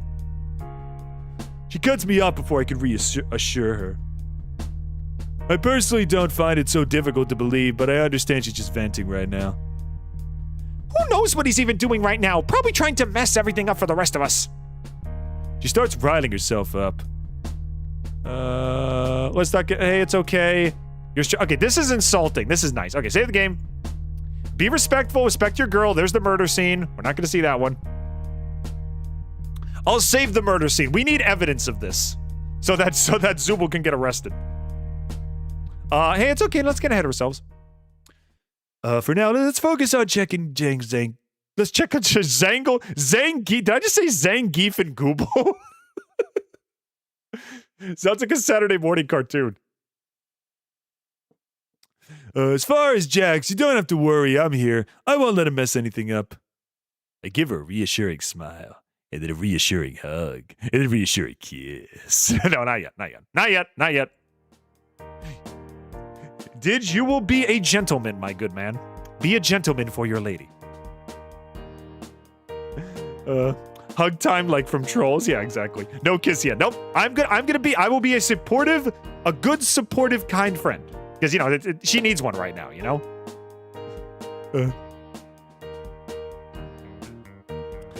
Yeah, you're right, DiGiorno, thanks. We're not beat yet. Zangief and Google are my favorite characters from Amazing Digital Circus. What do you call it? Gangle and Kit. Gangle and... What was it again? Gangle and... Oh, Gangle and Zooble and King or two. Zangief and Gooble and... Wait, what? Let's check on Zooble and Gangle. Entering the art room, Zooble and Gangle are completely engrossed in their own artworks. Hey, guys. Ragatha manages to summon her usual cheery tone as she greets the two. Huh? Oh. Hey, Ragatha and DiGiorno, what's up? We're just checking in on your progress for the culture fair so far. Ragatha wanders over, peering over Gangle's shoulder. Gangle seems completely unaware. Well, we've been working on posters and promotional stuff for the moment. Yeah, looks like you guys have been busy. I look over at Ragatha, whose face has gone white at Gangle's drawing. Ragatha? Ragatha jumps out of her state, alerting Gangle of her presence. Oh, Ragatha, DiGiorno.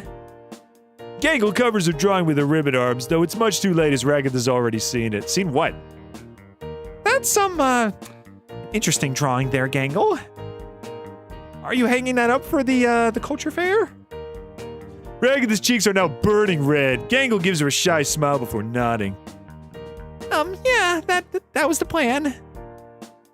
I walk over to see what the hubbub is about, and Zooble follows me. We all gather around Gangle as we eye her drawing. Please don't be inappropriate. Please don't be inappropriate. Ah! Nope. No, no, no, no, no, no, no, no, no. I'm like Caine. I got my hand on the censor button. I'm like, something suspicious about this. A familiar figure with a curvy figures in a risque pinup style pose, holding a sign that reads "Culture Fair this way." Also, Vloggins Neon, welcome to the chat, dude. Let her have this. It's total enrichment. No, it's not. It's demonetization, is what it is. How can we expect money from our sponsors with smut on the screen like this? Yeah, we're turning. Well, I'm gonna turn this off. It's not that. It's really not that bad, but it's like I'm not taking any chances. I fail to see the problem here. A familiar pose, curvy figure, blah blah. Now to take a closer look, yeah, it looks like Ragatha. Is that supposed to be Ragatha? Okay, we can turn it back on now. I'm pretty sure there are VTubers out there that show more skin. Again, it's probably not that bad, but I don't want to take any chances. It's probably not that bad, but I don't want to take any chances. Huh? So you're gonna sell this at the festival? Are you nuts? Her expression goes pale. No way! Gangle clutches the drawing protectively. It's okay if you don't want me to put it up. Ragatha blushes even more, realizing the drawing was indeed meant to be her. Gangle, why would... You know who Ragatha is. Why would you even think about drawing that? Well, I mean, I just don't know if that's really appropriate for, She trails off. So you're saying that I can't hang up any of my pinup series? Gangle asks, her lip quivering, tears prickly at the edges of her eyes. You made a series of those? Ragatha manages to mask her apparent dismay with false enthusiasm. I can tell, but based on Gangle's own excited smile, the latter does not pick up on it. Gangle unveils a slew of risque... Are we... No.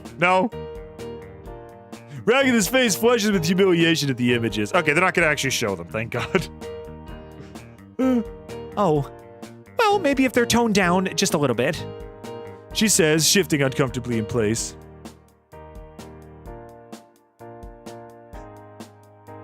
Didge, you're no fun. I'm just listen, I'm doing you a favor. If you want to play the game, go play it for yourself.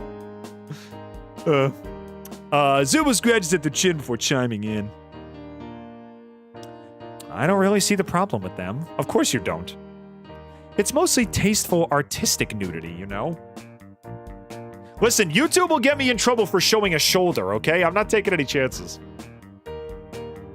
Ragatha's already flushed in a deeper shade of crimson. I don't know if Caine will be okay with, She stumbles over her words.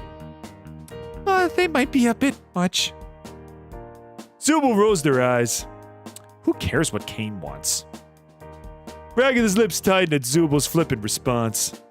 I decide to change the subject, trying to tear my eyes away from Dude! Chill! Dude, no, chill. So, Zooble and Gangle, me and Ragatha were thinking about having you guys present some of your art at the culture fair.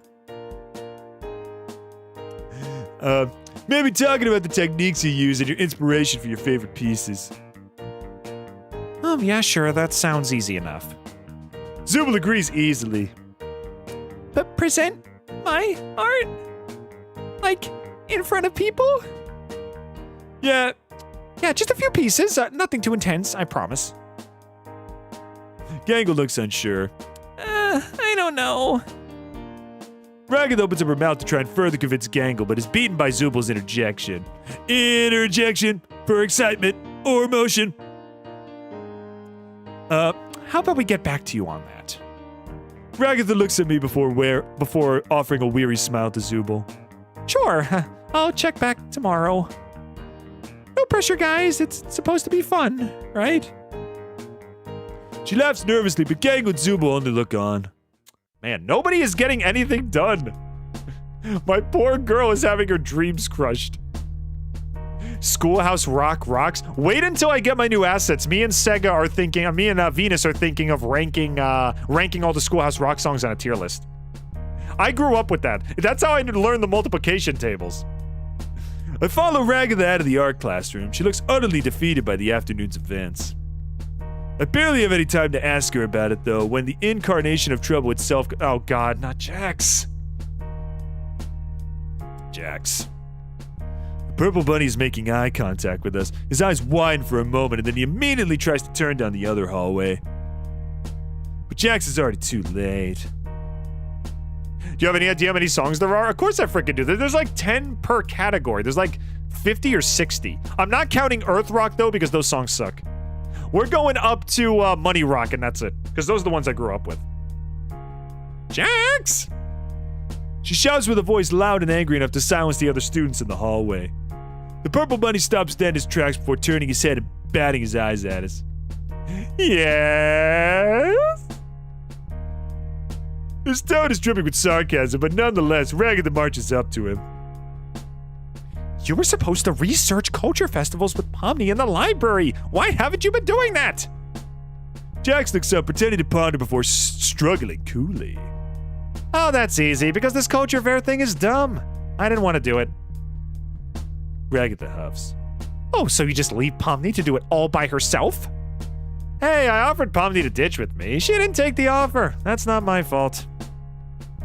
He grins back at Ragatha, intentionally needling her. Do you realize how selfish you sound?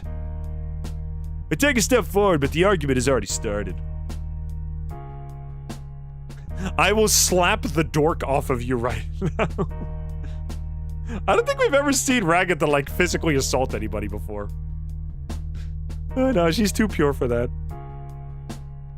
Don't count the computer rock ones because they're, yeah. What's it called? Scooter and Mr. Chips, I think, are the computer ones. Those are, like, so out of date nowadays. So I think we're probably gonna skip those two. Maybe because it's still animated in the old style. Maybe I'll include it because I haven't really listened to them before. Let's see. Seriously? Selfish, huh? Why do you care? Why do you care so much about this stupid festival anyway? He says only half joking, seeming like he's getting angry too. Well, obviously because... He cuts her out before she can get another word out, stepping closer to her. Because it makes you feel important, like you need to be. He throws his hands up in mocking surrender. Honestly, I know these are supposed to be gloves, but like these look like actual human hands painted yellow, and that's making me a little unsettled. Go ahead, feel important. Don't pretend I'm the one being selfish. I step between them before it can escalate anymore, glaring daggers at the rabbit. He looks down at me before scoffing. Especially now that you've got DiGiorno fooled too. He looks down at me with a smirk. Don't worry, kid, your damsel's not in distress. He pauses as Ragatha huffs, searching for the words to defend herself. She came at me, remember? He rolls his eyes before turning away from us, sinking into the floor, and disappearing from our lives forever. We stand in silence for a moment. Ragatha's anger quickly fades to regret. She buries her face in her hands before pulling them back to her sides of her face. Hey, are you okay? She gives me a tired smile. Yeah, I'm good. Tougher than I look, remember? Naugi, welcome to the chat, dude. I see Ragatha, I click. Dude, I've only seen one message from you, and yet you already have impeccable taste. Enjoy the show, my friend. She gives me a best happy face, but I'm not convinced. Yeah, I know, but, I still have softball practice, remember? she says, changing the subject very quickly. I'd almost forgotten about her softball practice. Oh, yeah. You're still coming, right? She says, a hopeful look in her eyes. I give her a warm smile back. Of course, I wouldn't miss it for the world! And the world is so small because all it has is the campus and the dorms! So are you organizing with your team, or, Oh, there's no team or anything. I'm assuming she's just gonna use the pitching machine again. At that point, I'd be the one slapping the dork on him. Yeah, if he actually came at Ragatha, it's like all of my MC energy would like manifest into my fist. It's like, leave my girl alone! and then slap him, and his entire face goes flying and just lands on like a nearby door or something. And then I would literally close the door on this conversation by grabbing the door his face was on and just slamming it like like that'd be like the ultimate MC move. And also, did you know that the weather show was taken off the air? Yes, because they originally called it the greatest show on earth, but I think Barnum and Bailey sued him for that. I mean, sometimes I can get Pomni or Gangle or Zooble to join me, or Caine has us playing a quick pickup game, but it's usually just me out there. You're gonna be the first person I've taken to join me for practice in a long time. I'm sorry to hear that, my girl. Don't be. Honestly, I've kind of become used to practicing on my own. It's peaceful. Sometimes I just stand out there in front of the pitching machine and just practice my swings until my problems feel smaller. As far as way to deal with stress, that's not the worst one. Especially after everything that happened today, it sounds like she might need it. The more I hang out with her, the harder it's hard to not notice how lonely she seems. Well, I really want to go out there and watch you today. Come on, DiGiorno, don't just say stuff like that. You're gonna make me blush. Oh, you're already blushing. But anyway, it's true. Tell her. And who knows, maybe I'll like it so much I'll join you for practice more often. How's that sound? Well, it would be nice to have someone else out there besides me. She trails off. As long as you're sure that you're not just doing it to try to make me feel better. I mean, can't I do both? I shake my head apathetically. I really do want to go out there. Maybe if I get to a good place and taking my notes, you can show me the ropes. I'd like that, DiGiorno. We start heading out that way before Ragatha stops me. Oh, I forgot. I need to change into my uniform. Do you mind meeting me out on the pitch? You remember where it is, right? I nod, and she nods, and then we both nod in unison. Good. I'll see you out there. As I step forward and walk towards the softball field, I can't suppress a shiver as a chill runs through the late autumn air. Listen, I'm not a huge sports guy, but if Ragatha's participating, I will absolutely stick around. I love my girl.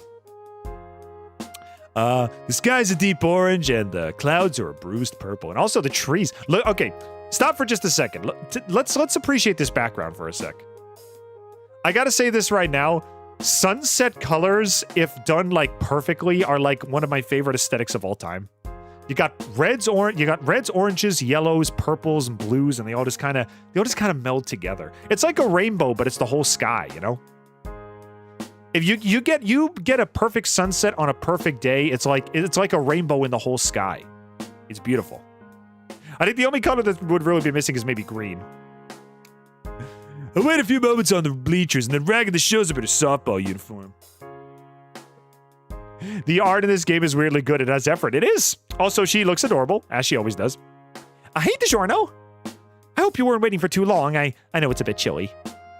I shake my head, reassuring her. She makes her way out on the field, setting up a pitching machine as she makes conversation. So, how have your classes been going so far? Oh, you know, boring. Ragatha laughs nervously. Well, you should try to pay attention. I barely had any classes in this whole run. You kept excusing me from them. Oh, DiGiorno, you need to pay attention in your classes. What classes? As your class rep, I'm supposed to be in charge of your academic success. Girl, I've gone to one class in the whole week that I've been here. My grades are going to plummet so far down that they could dig a hole to China. So it would look bad if I didn't encourage you to pay attention in your classes. Yeah, but I mostly just look forward to hanging out with you. Ragatha goes quiet for a moment. Well, I look forward to that too, but you should still pay attention in class, you know? How can I pay attention in class when you're in the class with me? Anyway. I'll try. Sunrise and sunsets are beautiful to witness. They really are. They're lovely. The colors for morning and evening are in the same in this game. Well, sunrises and sunsets have similar color palettes as well, so it makes sense. Personally, I would rather have the signed softball, yeah. All right, DiGiorno, I'm all set to start. You okay in the bleachers? Also, I'm starting to realize this. I don't know if Ragatha has less art in her route than Gangle does, but Gangle had like 5 pictures. I think Ragatha's only had like 1 so far. So, I hope I'm not missing anything important during these routes. We forgot to ask the other students about which foods they want for the Culture Festival earlier. Plus, Ragatha and I need to work on our jokes as we MC the event. That if people... Okay, wait, we're doing jokes? Oh, we're doing stand-up comedy. This is my specialty. You want jokes? I got frickin' jokes for days. Here, I got a joke book right here, actually. All right, Ragatha. Let me hit you with a tickler here.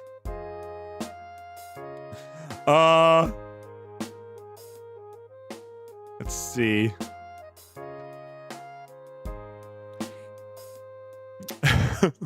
It's totally impossible to swap the skins of different citrus fruits. You can't change my rind. Okay, I can do a little better than that. What do you get when you drop a piano down a mine shaft? A flat miner. Totally worth 20 bucks. Totally worth 20 bucks. Plus, Ragatha and I need to work on our jokes, prepare the MC, blah, blah, blah. The more I look at all the ideas we agreed on, the more I realize that we're gonna need to cram multiple days of work in tomorrow. I glance up, Ragatha squaring up at the home plate, her body tightly wound as she holds the bat at the ready. Oh, there's a piece of art. Also, look at this. This is straight up gorgeous. Look at the lighting on the picture. Ragatha looks majestic in this picture. A cool wind blows. Ragatha loads each softball into the back of the pitching machine, each one thumping softly against the other. The art of this game is actually really good. It's phenomenal, dude. I wanted to look down at my notes and start trying to make a plan, but I can't keep my eyes off of Ragatha. The first ball shoots out, and her body uncoils, her gleaming aluminum bat swinging forward to meet the ball. With a sharp crack and a metallic ping, ding, the softball goes flying. One hit like that would be impressive, but Ragatha keeps on winding back, her bat meeting each ball and sending it flying. She finishes a set and is already panting. Dang, girl, you athletic. Good for you. Ragatha looks like she has so much confidence. It's true. Listen, when she's not like overwhelmed in a social situation, she's got a lot of confidence. She's got a good head on her shoulders, a good heart, and she's got a lot of skills too.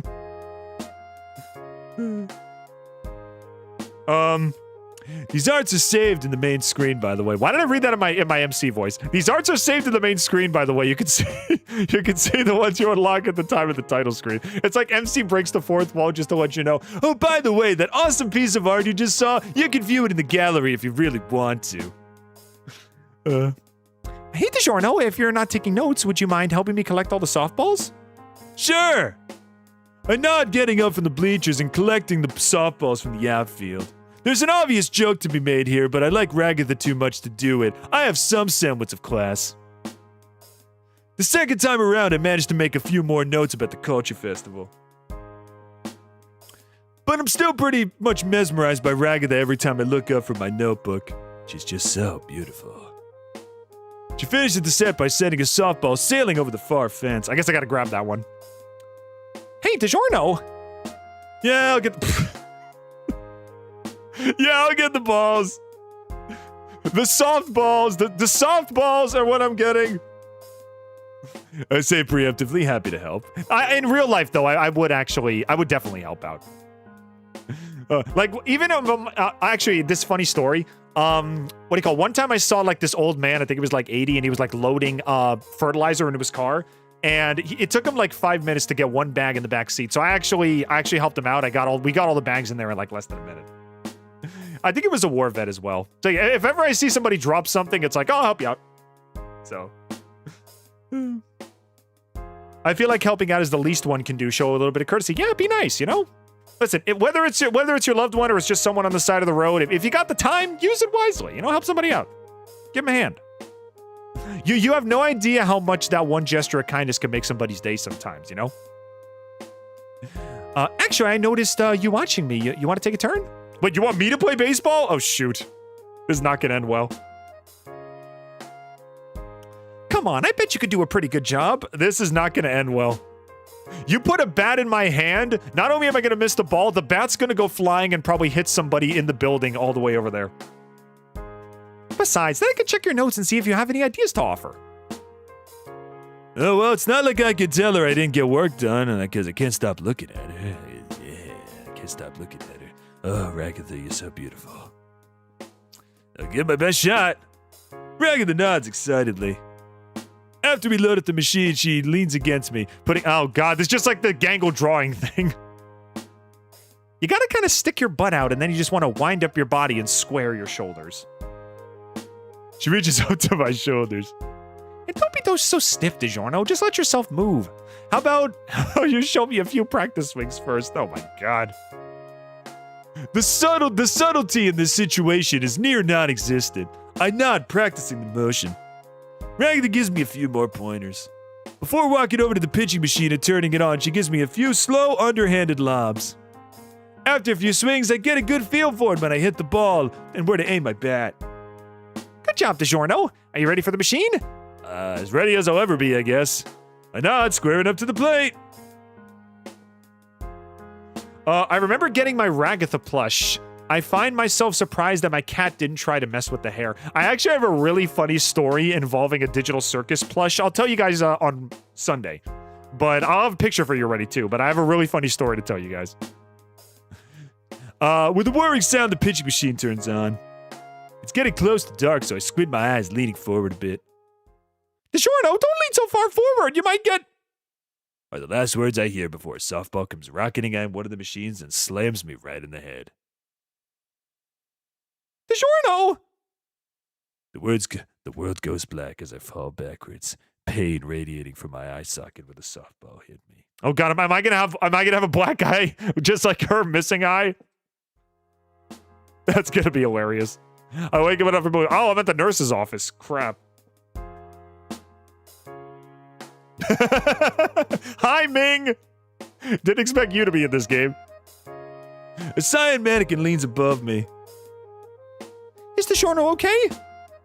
Well, they are pretty badly concussed. I don't think they should be going anywhere alone. Nonsense! I try to stand up, and I immediately fall down. I try to go up, and I fall back down. I get down, then I get up again, and then I fall back down again. I fall forward, but thankfully Ragatha catches me. Oof! Oh, all of my oof! You didn't see Nurse Ming in the last playthrough? No, Nurse Ming didn't show up in Gangle's playthrough, I don't think. DiGiorno, be careful! The mannequin rolls his eyes. You shouldn't have assumed you were in such good condition to walk just because you felt okay lying on the bed. But the school is closing soon, Ragatha. Can you take DiGiorno back to the dorms? Of course! She says, lifting me up and propping one of my arms under her shoulder. Aw, yay, fireman's carry. Let's get going, okay, DiGiorno? Okay, Ragatha, I'm ready to go. I make my way out of the clinic on unsteady legs, leaning heavily on Ragatha the entire time. Head trauma is no joke. Nope. Listen, most of the Digital Circus members can't feel pain, but apparently I can. As we make our way out of the school entrance, I'm really grateful to be so close to her. She's so warm. Thanks, Ragatha. Oh, we don't get a picture of that? Aw. I wanted a close-up picture like we got with Gangle. That's a shame. Don't mention it. I guess this means I won't be seeing you at softball practice in the future, huh? I wouldn't say that. Really? Yeah, you gotta get back up if you get knocked down, right? I get knocked down, but I get up again. I already did that joke. I say putting on a brave face, but I can't help it get stuck. I can't help it. I thought this said I can't help it get stuck in the air. Oh no, an invisible wall! No! Every game's greatest weakness. I say putting on a brave face, but I can't help but suck in air as we keep limping towards the dorms. That softball hit me pretty hard, and I still have a pretty bad headache. Softball, more like ow. Take it easy, okay, DiGiorno? She says, helping me up the stairs as we arrive at the dorm building. She leads me down the hallway all the way to my dorm. She pushes the door open without a second thought, lowering me onto the bed. Are you going to be okay, DiGiorno? Probably. DiGiorno, you need to take this seriously. Even if I'm not okay, it's not like you can stay here with me. I say, remembering how insistent Ragatha has been up until about curfew. Well, I mean, that this is a special case. If you need me to stick around, I think Caine would understand.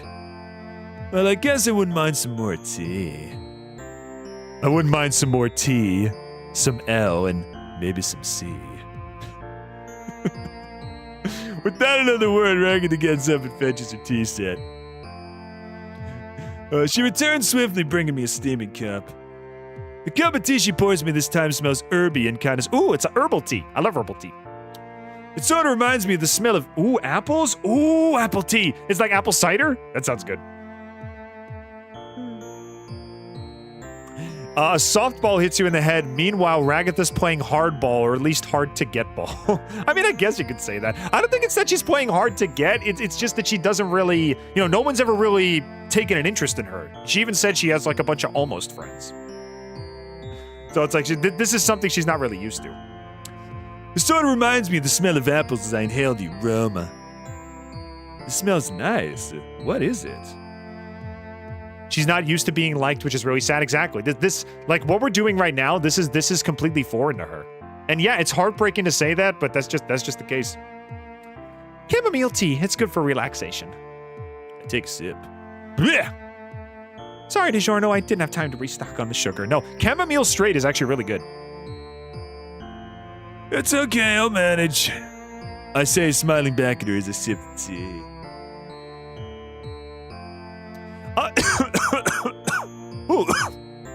Choked on my own air there. Sorry about it. Didge, what flavor would you prefer if you had an autumn tea? Apple or pumpkin spice? I'm an apple guy, definitely. I do like, if the tea is spicy, I don't mind, but I love apple. Apple juice, apple cider, apple slices, apple everything. So I would absolutely go for apple tea. Ooh, apple iced tea would be really good too. Ragatha puts a hand on my shoulder. Thanks, DiGiorno, for everything today. I'll be here tomorrow morning to check in on you and take you to class, okay? Okay, thanks, Mom. I say, the word slipping out of my mouth before I know what I say. For a moment, Ragatha's expression shifts. But it's too fast for me to get a read on how she reacted. Ah, well. Sorry, I mean thanks, Ragatha. I've never been concussed. How do you treat that? Well, if you have a concussion, I don't entirely know. I've never had to treat a concussion before. I've treated shock before, but not concussion. Sweet dreams, DiGiorno. Yeah, I think Ayano's on the right track. Bump on the head, ice, painkillers, and try to stay awake. Yeah, like I think you have to treat a victim for shock if they have a concussion. I'm 90% sure. Actually, let me double check just to be sure. One thing I learned from my medical training is that there's a lot of things you need to treat for shock, just in case.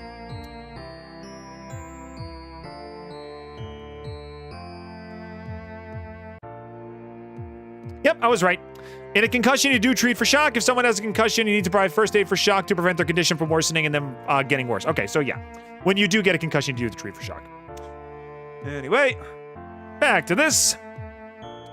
Well, not sure what her reaction was about, but that's okay. I can't fight off sleep any longer as Ragatha flicks off the lights in my room on her way out. Sleep, we meet again. Our battle will be legendary! Day 3, complete. All right, where's that freaking sound effect I was going to use? Hang on a second. Hang on a second. Where is it? Hang on.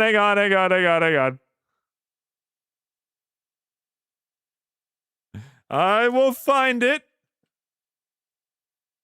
Majora's Mask clock down countdown final theme starts playing. Well, we got 2 more days, so it's technically not the end. Technically, it's not the end. Here we go.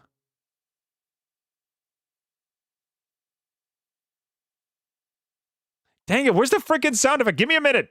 I have a bit prepared. Hang on.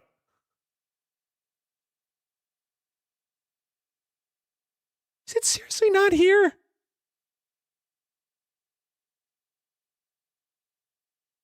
It's not here. That's the one sound effect I wanted. Where is it?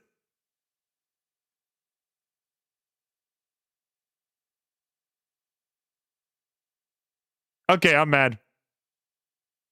I had one joke and I can't even do it now. Dang it.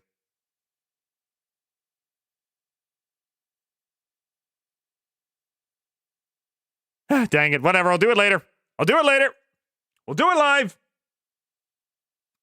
Dawn of the 4th day. All right, let's go. Let's keep going. I'll do it later. I wake the next day knocking at my door. DiGiorno, are you ready to go to school today? I was just freaking concussed. I don't think I'm going to work today. I don't think I'm going to school today. And immediately lie back down, searing pain coursing through my head. Oh yeah, give me a... Before I can protest, the door flies open and Ragatha bursts in. DiGiorno, you're still hurt. I mean, I got concussed. It's not going to clear up in a day. Oh no, this is my fault. No, Ragatha, I'm fine. I say trying to get up, but the pain is still a bit too much. You're clearly not fine. Maybe don't aggravate your concussion. I was saying, you just got concussed. Give yourself a week or so to recover, even a few days at most. Oh, this is all my fault. If I hadn't asked you to join me for my stupid softball practice. Ragatha, I wanted to join you but my words fall on deaf ears as Ragatha paces back and forth. Oh, you can't go to school like this. Ragatha, come on, I can make it. I can do it. I say, gritting my teeth as I manage to push myself into a sitting position. DiGiorno, stop. It's okay. I'll write you a pass for today. You can stay here, and I'll take over organizing the culture festival. I'm missing class again? Why am I even at school? I don't like the sound of that. Can we at least walk to school together? You want to go to school today? I shake my head. Not really, but I should at least follow up with Nurse Ming, right? She paces the room a bit, muttering to herself under her breath and nodding a few times before not. And nodding a few times before nodding? So she nods, and then she nods again. Okay. Okay, but I'm going to walk you there myself, okay? I nod. Ragatha helps me off my bed, and I get to my feet and manage to put my shoes on.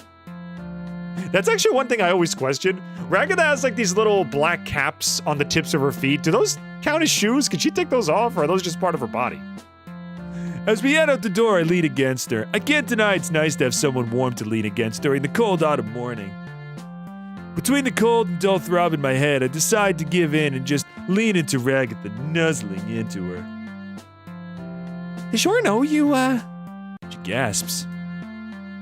Ah, cute. There's the thumbnail picture. you're pretty bold, huh? I think it's means she's pacing around and nodding to herself, and then she ends by nodding at you. Yeah, that makes sense. Those black tips are her horse hooves.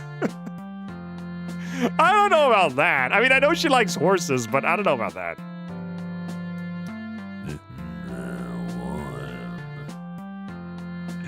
I say, unable to put a filter between my thoughts in my head and the words tumbling out of my mouth.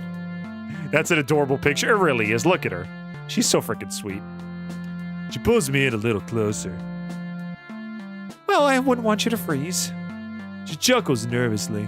Come on, let's get you to Nurse Ming's office. We make our way through the entrance to the nurse's office.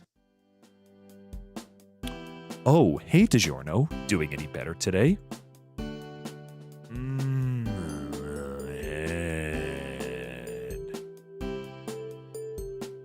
Head. Head hurt. Ball. Boink. Pretty girl. Hang on a second. Wait a second. Head hurting. Ball going. Boink. Pretty girl nice. Pretty girl nice to me. Yeah. It's also possible that everyone wears shoes over their shoes. What, do you think people wear shoes on their shoes? It's like, we've heard of putting a hat on a hat. How about putting a shoe over a shoe? Nurse Ming shakes his head. Maybe it's time to get Caine involved. Yeah, can't he just like heal me with a snap of his fingers or something? But until we can locate him, I'm going to need to keep DiGiorno under observation and do some brain scans. It'd be very good for my reputation. Brain scans? I don't know why Caine complains about the school funding so much. In Digital Circus, nothing has to make sense. Fair. It seems like we're loaded. Will they be okay going to class? That's the wrong voice, but that's fine. I don't know. And I don't want to assume anything until the brain scans come back. Hey, DiGiorno, I'll go ask everyone about their favorite foods and organize the culture festival today, okay? Wait, even in my concussed state, I don't feel like that's a good idea. Were we supposed to work together on that? Wait, Ragatha! Before I can protest, Nurse Ming eases me onto the bed. I'll be back for lunch, okay, DiGiorno? Maybe if you're feeling better, we can eat together. Wait, no! Before I can stop her, she's off. My thoughts start becoming more clear. She must blame herself for my injury. But still, I don't want her running off on her own. We have a lot to do for the Culture Festival. But based on what she told me from yesterday, I really need to make sure she doesn't try to shoulder the whole burden of organizing the Culture Festival all by herself. I feel like we're getting somewhere yesterday, and she was letting me in. But everything about this morning feels like she's shutting me out all over again. Also, Kinger, welcome to the chat, dude. We're doing Ragatha's route today, so enjoy your stay. I let out a frustrated sigh as Nurse Ming puts an EEG cap on my head. Until we know exactly what the damage is, we can't rule out anything. But I can't focus on myself. I can only remember how guilty Ragatha looked this morning. I can't let her take this all on alone. I have to help Ragatha, my beloved, my dear sweet ragdoll blossom. I will not let you be alone. Never again. I'm so close, I'm licking my microphone again. All right, there we go. Ming is trying to stop you from getting a date because they're evil. I don't know. Ming's not evil. He's just a guy who appreciates his reputation. That's not evil. He's just looking out for his best interests. If he does brain scans and I heal, then he gets a raise. So, I respect the grind. My eyelids flutter closed. Culture fair. Give into your thoughts, lick the microphone? No! There's like 2 years of caked up spit on this thing. I'm not touching this.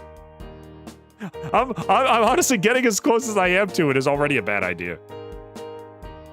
One thing you guys got to know about me, it's like when I voice acted everything, it's like everything in my mouth comes out of it. It's like what Jacksepticeye used to do. Let your internal go. Meh. Mig is trying to avoid getting you killed. Potato, potato. Trying to heal me, trying to make himself look good. Potato, potato. As my vision unblurs, I can see our strange principal. Egads, a student in peril! He looks down at me. Principal Caine? Me! He does a little flourish in the air and then freezes there, smiling upwards at some indeterminate point for a few seconds. I break the awkward silence. What were you doing here again? Why, I'm fixing you up! He smiles down at me with his terrible teeth. He produces a heavy-looking blue plastic mallet. Wait, what are you doing with that? And a 1 and a 2! No, wait! The hammer slams my head before I can stop him. And yet, just as the hammer connects with my aching head, suddenly everything goes right. Huh, that worked? Well, mostly right. My thoughts still swim around in my head like a disconcerted mess. Caine, why are you like this? Hi, I'm Ming, and I really don't appreciate what your assumptions has done to my reputation. Yeah, he's just a guy who cares about his reputation. I respect the grind, my dude. You just want to keep some good social standings. I respect that. But at least I'm able to get my bearings and actually stand up. Thanks, Caine. I feel a lot better. You really should stay for observation. You shouldn't just assume that you're all right without being absolutely sure. I agree, but there's no time for that. Ragatha, my love! I'm coming for you! I need to find Ragatha and help her with the culture festival. I wander through the halls. She could be anywhere. Eventually, I'm making my way to the library.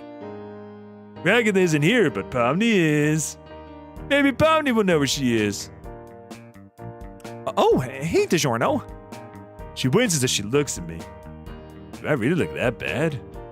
Hey, Pomni, I was just wondering if you knew where Ragatha was.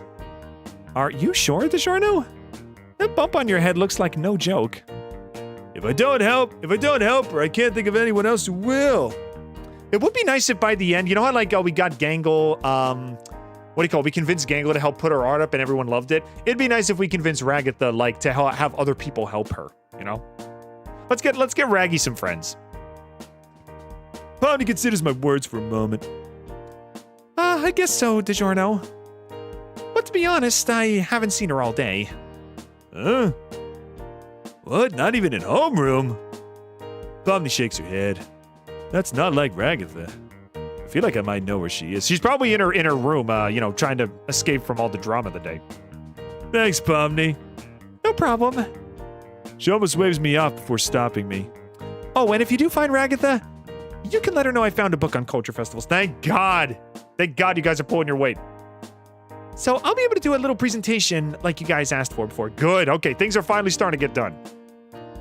She gives me a small smile. Sorry if I wasn't really helpful yesterday. I return a smile. No worries, I'll definitely let Ragatha know when I find her. I almost turn to leave again before I remember.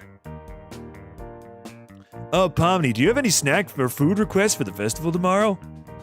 Pomni blinks at me before scratching her cheek. Oh, maybe pretzels or something like that? Are we talking like the crunchy in a bag pretzels, or are we talking like the big warm buttery mall pretzels? Those things are heaven in every bite. Hi again, Didge. Hi again, Kinger. Mall pretzels, like Annie Ann's mall pretzels. You get the buttery ones. They're phenomenal. I nod and I take the mental note before heading back to find Ragatha. I run out of the hallway. Where was it again? I try to remember the way, realizing how truly massive the school is. I love carnival and fair pretzels. Me too, dude.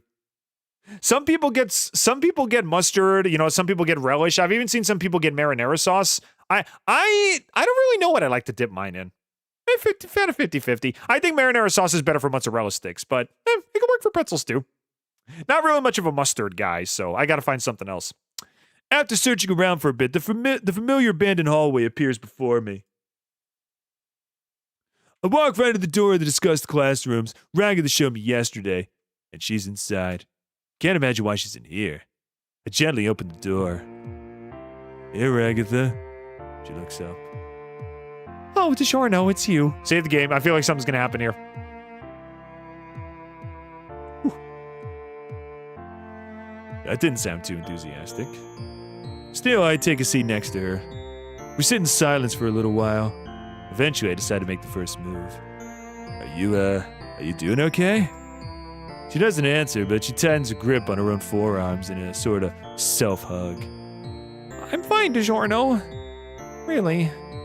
You should go, hang out with everyone else. I'm sure they'd like to be spending time with you right now. No. You not push me away. I stay right here. I glue feet to floor. I stay in classroom for you, my girl. No. She needs affection now. She needs time. But I wanted to spend it with you right now. Is it weird that I could see myself dipping pretzels in applesauce? Not really. A salty sweet combo. That's why chocolate pretzels exist. It's a pretty good combo. I could see people doing that. She cuts me off. Shouldn't you be more upset with me? I hurt you pretty bad and could barely do anything to help. I push back. Is that what's bothering you? I'm not upset at all. She paused for a moment. Yeah, I know. I'm sorry. There's something else wrong, isn't there? It's not like you to avoid everybody. I move a little bit closer. You could talk to me, Ragatha, come on. What's going on in that beautiful mind? She huffs a resigned sigh.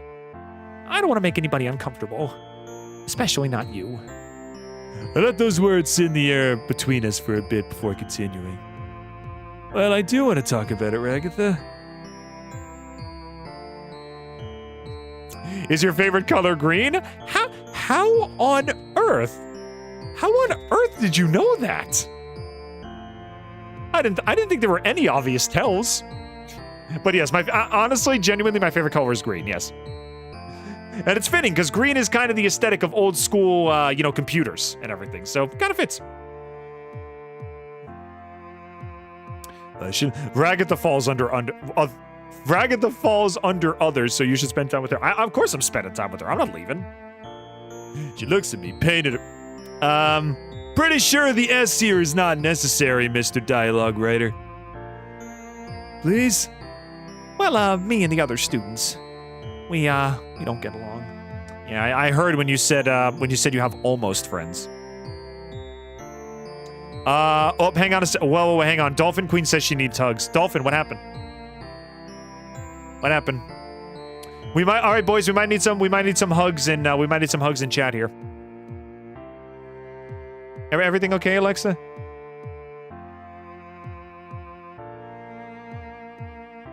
What happened?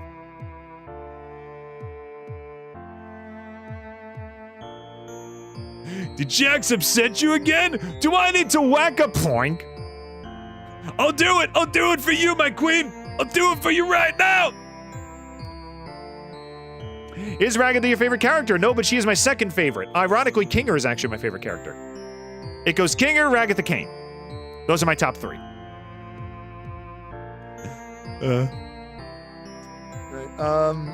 Dolphin, if you want to tell us what's wrong, we'll send you hugs in chat, though. All right, guys, I'm calling hugs in chat. Whatever side you're watching on, let's get some hugs in chat for, what do you call it, for Dolphin, please. Thank you. Set phasers to hug. Good. Everybody, there you go. Dolphin, everybody's sending you hugs.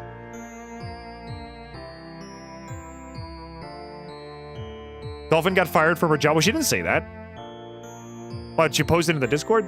You did get... Oh, no. Oh, no. I'm sorry. Let me turn the music down for a sec. Okay, guys, I'm calling hugs in chat. Everybody give Dolphin a hug. Come on. Come on. Emotes, emoticons, words, whatever you got. We need some hugs. Dolphin just got fired. She needs some appreciation. It's okay, Dolphin. Don't worry about it. Don't worry. I know I've had friends who've been fired before. It sucks, especially with how many jobs there are out there. But it's like it sucks, but we're here for you. If Twitch allowed GIFs, I would be sending a GIF of Boo hugging Sully and Monsters Inc. Yeah, that's one thing I noticed. As much as I don't like TikTok, their thing of like being able to send GIFs as as comments. I wish other platforms had that. I wish Twitch had that. I know Twitch has emotes, but I'd love if they could send GIFs. Being fired is horrible, especially if it's thrown at your head sideways or from behind. Yeah. All right. Well, Dolphin, there's not much I could do for you employment-wise, but I hope we can give you some. Hope we can give you some joy during our little adventures today. I'm really freaking sorry that happened. You're in the Discord, right? If you want to talk about it, you can. If you want to go in the comfort zone and you want some hugs, you can stop by and we'll take care of you. Again, I'm really sorry. We need a hugs in chat emote for everybody to use here. Yeah, I do have like a Rousey hugging Didge emote, but I don't actually have a hugs in chat emote. Did you know YouTube has super stickers? They do, but like those aren't technically GIFs. I could maybe put like a hugs in chat super sticker if you're on YouTube if you want. But anyway, I'm sorry. I'm really sorry, Dolphin. Like I said, if you need some hugs, head over to the Discord and we'll take care of you. Anyway, I guess we'll keep going though. Let's help Ragatha as well while we have the chance. There we go. That seems surprising, but I hear her out. Well, not as much as I'd like to. She looks away from me. I want to put a hand on her shoulder, but resist the urge. Me and Jax used to be on better terms, but things changed and got kind of complicated. Gangle has Zooble to hang out with, so they're never available either. Even when I try to get closer to them, they just get pulled away. What about Pomni? I mean, even in our first day together, we all made pasta. Ragatha gives me a weak smile. Pomni, for a while I thought we were going to be super duper close, you know? But these days she just seemed so busy. And Jax got to be her partner for the culture festival. It's like I'm constantly fighting for her attention. Ragatha withdraws herself even more, almost curling up into a ball. No! It just gets old getting left behind by other people, you know? She pauses for a moment. It's like everything she said about me was true. She? Oh, she's talking about her mom. She's talking about her mom. Oh, God. As if Ragatha was able to read my thoughts, she continues. My mom, she was, a lot. I mean, nothing was ever good enough for her. And she would constantly pick me apart. And tell me I wasn't going to amount to anything. Tears begin to well up in her eyes. That no one would put up with me. No! Hugs now! Hugs now! Hugs now! The tears flow freely and I lean forward as she rests her head on my shoulders. Oh, all of her heart is so sad. Ragatha, I'm so sorry. It's just so hard, you know? She manages between sobs. Never feeling like you're enough. No matter how hard you try, just pushing people further away. It's hard to feel like you're enough when every time you try to get close to someone, you just find someone else. It's okay, Ragatha. Let it all out.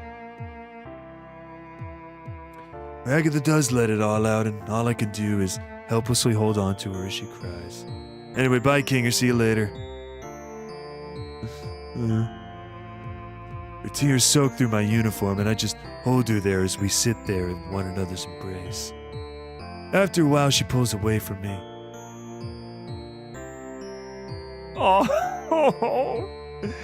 Oh, poor baby.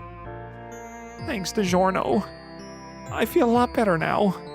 She looks up at me. You're a really good listener and a really good friend. Oh. Well, I care about you, Ragatha. More than you'll ever know. A lot. And I think you mean a lot to other people around here, too.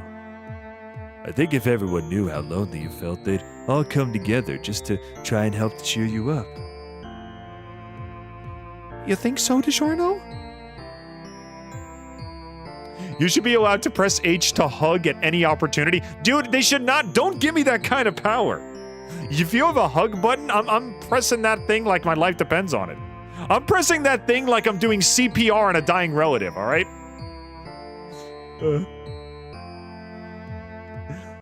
No, she put you in the friend zone. And she can say I'm a friend for now. And honestly, listen, even if we don't end up as partners, the fact that I'm there for her, that's all that matters. I can say this from experience. The friend zone, like, doesn't really matter. As long as you're there for the person and you really care about them, you know? If you go into a relationship with the explicit intent of romance, it's like you should go in there just because you care about the person, you know? Don't go into a relationship expecting to get a girlfriend. Go into a relationship, you know, because you want the person to feel better and you care about the person, you know? And then that's what me and Rags have here. Well, maybe not Jax. Yeah, probably not Jax. I don't even know why I told you all this. I just feel like I'm getting really close to you. Friend zone implies being friends with someone of the opposite gender is somehow bad. Yeah, it's not. It's not. But yeah, in my opinion, you go into a relationship because at the end of the day, no matter what your title is, friend, girlfriend, acquaintance, whatever, you know, or you can even be like an honorary brother or sister or whatever. It's like, as long as they're happy, that's all that should matter to you, you know? If you really care about them, that's all that should matter. She looks up at me. You're my really good friend, Ragatha. I feel the same way, Ragatha. These are both the same answer. I mean, I guess I'll save the day just to be sure. You want to already save? Yes. I feel like these are exactly the same answer. I feel the same way, Ragatha. Ever since the tour, I just can't stop thinking about you. Yeah? Yeah, I don't know how to explain it, but I shrug helplessly. Oh, maybe we don't have to decide what it is. Oh! Not right now, at least. Oh! She put me in the friend zone and I weaseled my way out of there. Maybe the best thing we can do right now is just focus on being there for each other. Yep, my words exactly. I totally agree. At least until we're finished planning the Culture Festival? The point of the game is to date someone, but I see your point. Yeah, I'm talking real life stuff, you know, like, I know the point of the game, but I'm talking like IRL. So. She looks up at me with hope in her eyes. Can't argue with that. I can't argue. I can't agree with that. Same thing. Doesn't matter. Sure, we can avoid putting a label on things until we get the Culture Festival stuff sorted out. God, you really... God, good. You're really sweet, DiGiorno. I'm really lucky I have someone like you around. Well, I'm not going anywhere, so get used to it. Woo!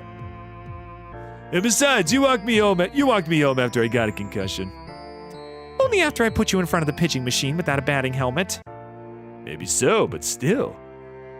What do you say? Let's finish organizing the festival. Ragatha nods in agreement. Oh, I talked to Pomni earlier. She said she found a book on culture fairs and that she thinks she'll be able to do a little presentation for the fair. All the fun of the fair. Really? Yeah, so now we just need to check back with Gangle and Zooble. I also need to make sure I get my capitalization correct because that yeah needs a capital Y. As in, why is it not capitalized? Ragatha wipes it. All right, good. Now you actually use the correct word. DiGiorno sponsors a pizza brand. Yeah, you ask DiGiorno what food he wants for the festival, and it's like they expect you to say pizza, but it's like tacos, bro. Oh, that's the last thing I expected you to say. What's that supposed to mean? Well, I mean, your name, you know, it's What about my name? it's nothing. Let's go ask the other students. Thanks, DiGiorno. I don't know how I do this without you. Let's just be grateful you don't have to. I smile at her, picking myself up off the floor and reaching a hand to help her up. She takes it and gets to her feet, smiling up at me. Oh. My heart skips a beat as our hands meet. It feels like electricity crawling up my arm. I try to hide my excitement. Honestly, it'd be funny because she's a ragdoll. It'd be funny if I just got a shock of static electricity. It feels like electricity crawling up my arm. I thought it was emotional affection, but it was actually real electricity. My fingers really, really hurt now. We enter the art classroom once again. We can see there's already twice as much art there was the day. There's nothing here. All your canvases are still blank. I go back to normal now. Zooble and Gangle look like they're gathering it all to start hanging it up. Dolls like that wouldn't give a static shock. I mean, they're made of cloth, and couldn't they kind of work like a rug? I don't know. Zooble, can dolls get static electricity? Probably not. Anyway, that's neither here nor there. Zooble and Gangle look like they're all gathering it up to start hanging. Hey guys, we're back. Ragatha smiles awkwardly. This is amazing. Look at all this art. There's a giant blank canvas on the floor. All the canvases are blank. They said the room is full of art. Everything's blank. Zooble turns to us, arms with a hefty stack of papers. Thanks, DiGiorno. We step deeper into the room, looking at all the pieces they worked on. Ragatha takes note of a familiar piece from the day earlier, but it looks a little different this time. Oh, much better. That's still cute, though. I like that. Oh, this is the same one. Gangle approaches cautiously with a small smile on her mask. I took your advice and tried to make it a little more appropriate. Is it okay? Ragatha has a relieved expression as she nods. Yes, thank you for that, Gangle. Gangle smiles at the assurance. Oh, and I decided I will present my art with Zooble at the Culture Festival. Ragatha and I share a surprised look. Are you sure? I don't want you to do anything that will make you uncomfortable, Gangle. Gangle nods. Public speaking isn't really something I like, but She smiles up at us shyly. I want to contribute just as much as everyone else, even if it is a little scary. I can't help but let out a sigh of relief. That's one less burden for Ragatha and I had to deal with. Besides, I can present my pinup series. Gangle smiles up at us cheerfully. Ragatha scratches her cheek awkwardly, but returns the smile. You know what? Let the girl do it. She was chill with the last one. She can show it if she wants. Okay, looks like we both have you down to present tomorrow. Oh, did you guys have any requests for food? Please say ramen, please say ramen, please say ramen, please say ramen. Yeah! That's why Gangle was my first love. She knows what's good. She knows what's good! Kebabs, also good. Zooble, I shake your hand. Good they. I shake your claw, good sir / ma'am / they. Jot down the requests in my notebook before turning to Ragatha. Thanks, guys. You really did a good job. Gangle and Zooble nodded us appreciatively. All right, everything's falling into place. We pulled that out for the day, looking down at my notes before turning to Ragatha. It looks like everything's going according to plan. Got the food picks. Everyone's on board to present. All that's left is for us to MC. Ragatha huffs a sigh of relief. I just hope Caine is satisfied with it. She says wearily. And I am! Caine pops into existence in front of us as if merely speaking his name summoned him to our location. We both jump at the sudden appearance of our kooky principal. Congratulations, DiGiorno, Ragatha! You two have put your blood, sweat, and tears into making sure this coach affair goes off without a hitch. It's a pretty big responsibility to keep all your classmates in check and make sure they stay up to task, but you two did it! He gives us a big exaggerated thumbs up. And for that, you both now get a super duper extra special prize! He flourishes in the air, confetti popping up from seemingly nowhere. A special prize. That's what I said! For one night only, you two get to choose a sparkling new location to spend some much needed time winding down from the week. As he finishes saying this, his mouth stretches wide open. Okay, so Gangle took us to a maid cafe. Where's Ragatha gonna take us? We went on a softball excursion already. Is she gonna take us to like a ranch, maybe? Maybe we're gonna like have a picnic on a farm or something? That'd be cute. With a sound like an old fax machine, a piece of paper with a gold emblem of Caine slowly extrudes, and it reads Certificate of Accomplishment. Ragatha and I look at each other. I take the paper. It smells vaguely of cotton candy, and is somewhat completely dry. On it, along with some words of praise, is the offer to go to a location of our choice. That sounds nice. Any ideas on where you'd like to go this fine evening? Caine pushes, returning to his normal state. Ragatha looks at me. Did you have anything in mind? Not really. You can choose if you want. Ragatha seems surprised. Are you sure? I nod. Okay, how about... Ooh, fancy restaurant. That works. That works. Actually, Burger said horseback riding. That would have been nice, too. I blush at the idea of going to a fancy dinner with Ragatha. Please tell me she puts on, like, her evening dress from Untitled. That'd be so freaking cute. Can do! Ready to be transported to a fancy schmancy restaurant? Caine starts to wave his cane before Ragatha stops him. Oh, but... Well, can I get ready first? She gives a pleading look up at the Principal Caine. Ragatha gives him and me a nervous smile, a blush on her cheeks as she tucks a strand of hair behind her ear. She's so freaking cute, I can't stand it!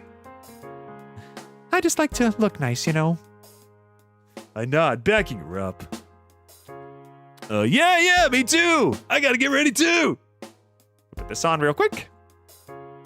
All right, you two, I'll give you some time to look presentable for your night out. Just give me a holler when you're ready! Without another word, Caine disappears. Ragatha turns to me excitedly. Wow, we're actually gonna get to go out and dress up and feel, well, kind of normal. She walks ahead of me a bit, excitement quickening her steps. It's been so long since I've been on a date like this. Her assertion stops me in my tracks. A date? Ragatha stops walking as well, realizing what she said. Her face heats up. Did I say date? It doesn't have to be a date. I mean, She fumbles at her words. We both stand there blushing before I stop her. No, that's okay. It could be a date if you want. Didge, what do you think Jax and Pomni's places will be? Well, Pomni likes exploring abandoned buildings, so maybe it'd be kind of like a horror situation.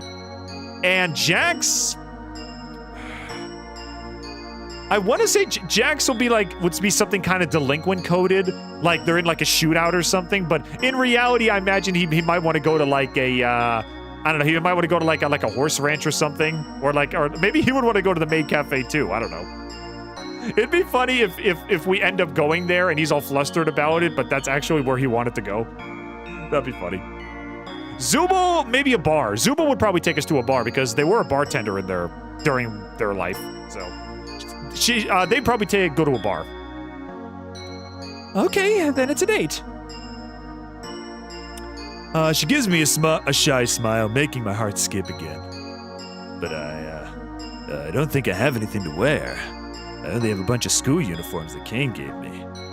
Ragatha perks up, grabbing my hand. I'm sure I could probably find something in my closet for you. Imagine if Jax was a Super Sentai nerd. Oh, he has like Power Ranger style figures and everything. That would actually be kind of cute. Pomni's not a fan of horror according to episode 3. I know, but she did mention she explored abandoned buildings for like a mild thrill. That's the biggest thing about Pomni. I don't really know much about her old personal life. I know she was a YouTuber. I know she explored buildings. That's probably where she found the headset. But I don't really know where she would want to go. I know she liked the stargazing adventures, so maybe we just have a picnic out at night. I don't know. I remember she liked the low stakes adventures. Maybe she'd like something relaxing. Come on. She excitedly drags me off to the dorms. Not Power Rangers Super Sentai. Power Rangers is Super Sentai, though. Well, didn't they use the same footage? Wasn't Power Rangers just use stock footage from Super Sentai? Isn't that how it worked? I could be wrong. I'm pretty sure that's how it works, though. Ragatha immediately finds a beautiful dress for her and gets changed into her back rooms before going back to her closet. Same fight footage. Yeah, I thought so.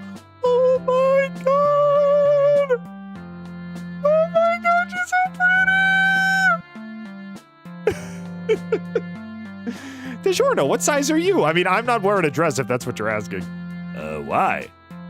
I'm trying to see if I have anything you could wear tonight. They're not the same show. I know they're not the same show, but I'm saying they, I know they're not the same show, but they do use footage from one another.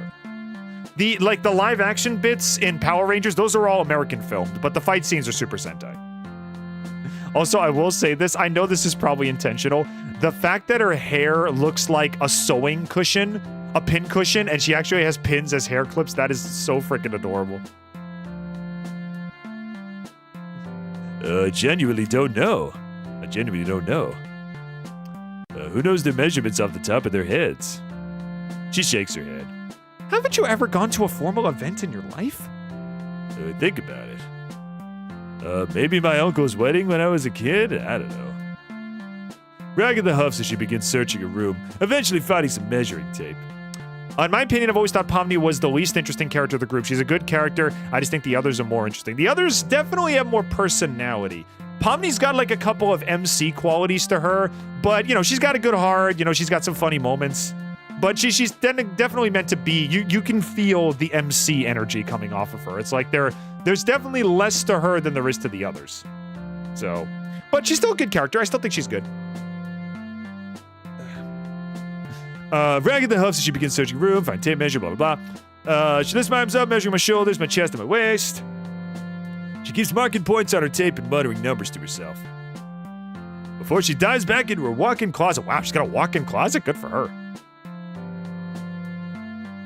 She produces a frilly dress shirt and matching black pinstripe pants. I thought this said just red frilly dress. No. Sure, no. It's the only thing I have in your size. You're gonna make me look like flamboyant Caine. You're gonna make me look like you're gonna make me look like Caine on Pride Month, lady. I'll go naked before I wear that. Jax being a Kamen Rider nerd, that'd be awesome too. Ragatha huffs again. You are not going to this restaurant in your school uniform. I don't want to look like I walked out of an 1800s fashion magazine either. Actually, with a puffy shirt, I'd probably look like Zorro or something. Just as Ragatha's about to retort, Principal Caine pops into existence from nowhere. Are we ready? DiGiorno doesn't wear the outfit I picked out for them. Caine's jaw drops as he has to spend a moment, picking his eyes up for the floor as he fixes it. Yikes! I don't think anyone will want to wear that kind of outfit.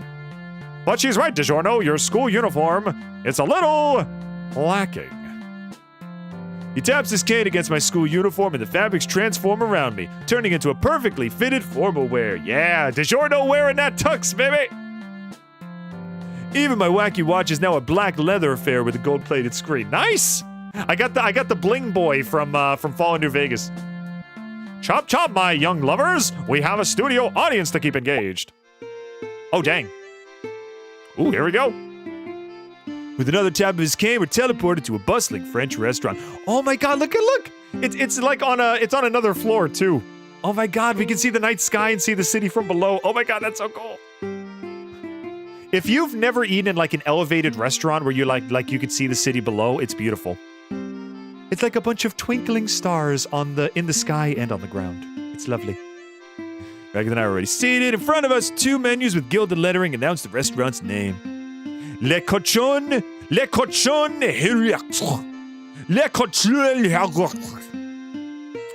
As I flip over the menu, I realize every entry's in French. A waiter comes by and places a basket with assorted beads in front of us. With assorted beads? Assorted breads.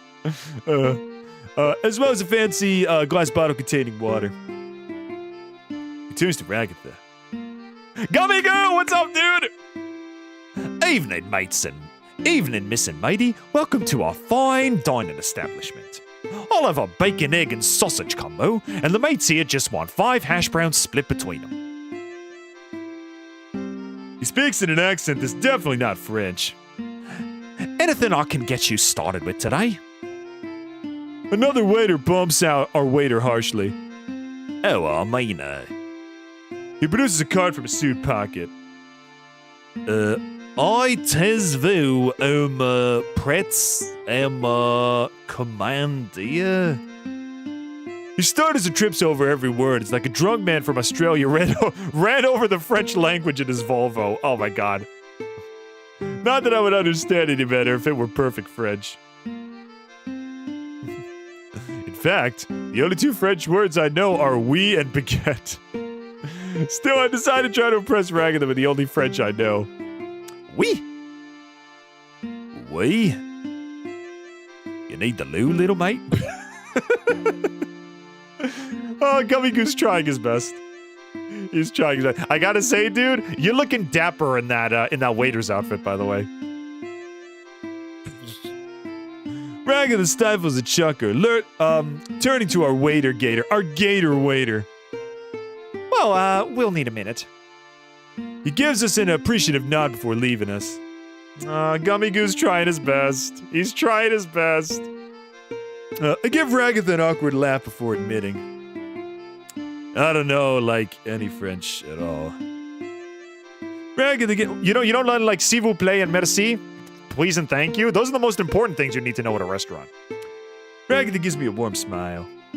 It's okay, DiGiorno. I can order for you if you aren't comfortable. I'm not, but it seems kind of lame to ask Ragatha to explain the whole menu to me, so I start looking at what's on the menu. One of the first things that catches my eye is a menu entree that actually has a word in English on it. Oh no. Escargot as stupid. That's snails, dude. Abort mission, don't eat the snails. It's under starters, so I offer to order it for us. So he's literally ordering the stupid snails. I think I'll get us an appetizer. Okay, DiGiorno, that sounds nice. Our waiter comes back, seemingly completely forgetting the French thing again. Have you decided on something to order?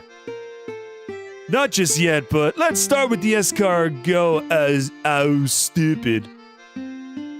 Ragatha's pupils dilate as her face takes on 1,000-yard stare. She knows what that means.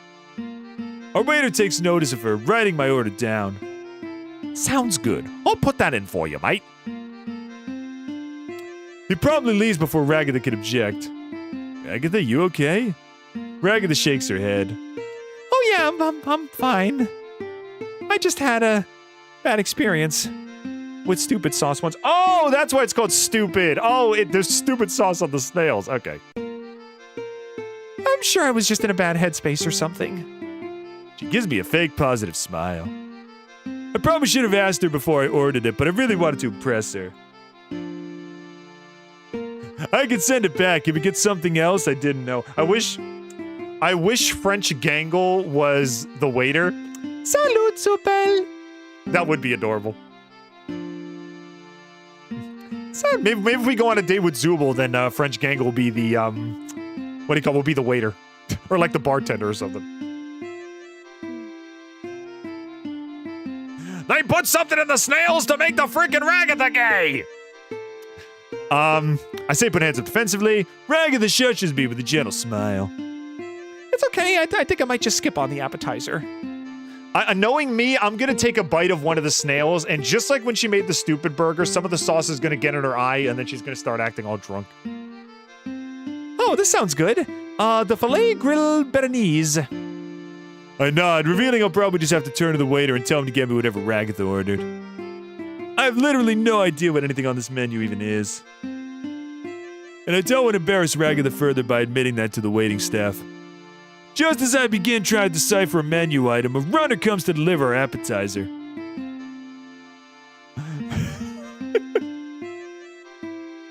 Enjoy your meat.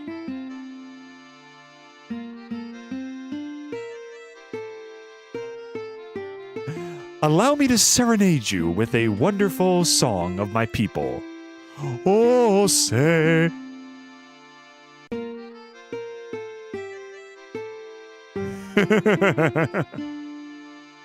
I'm having such a great time. I'm glad to hear that, Shadow. I'm glad you guys are sticking around. Oh, I'm glad you guys are having fun. I didn't know disappearing guy was here too. I hope he puts the plate down before he disappears. Oh no! He disappears mid-phrase. The platter in his hand stumbling forward. No! The next moment happens in slow motion. The steamed snails fly high while the dipping sauce slides forward. Oh no! No! Well, we're doomed. It connects with Ragatha's dress, the pink sauce flying across her chest and mouth. Uh-oh. No! She trails off as her pupil dilates to pinpricks and then expands to the size of dinner plates. Oh no. When she seems to have recovered, she turns to me. DiGiorno, you're so funny. She leans across the table towards me. I mean, I guess so.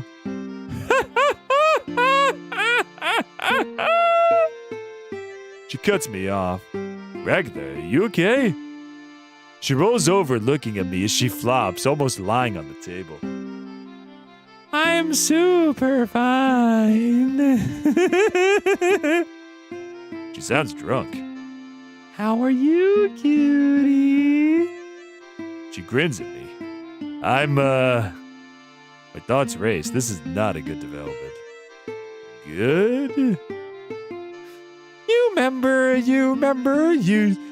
when you said wee? She bursts into laughter as she looks at me. And Gummy Goo asks if you needed the bathroom. Yeah. That was so funny. She's slurring her words. I desperately look around her. A waiter catches me in a panicked glance. You alright, miss?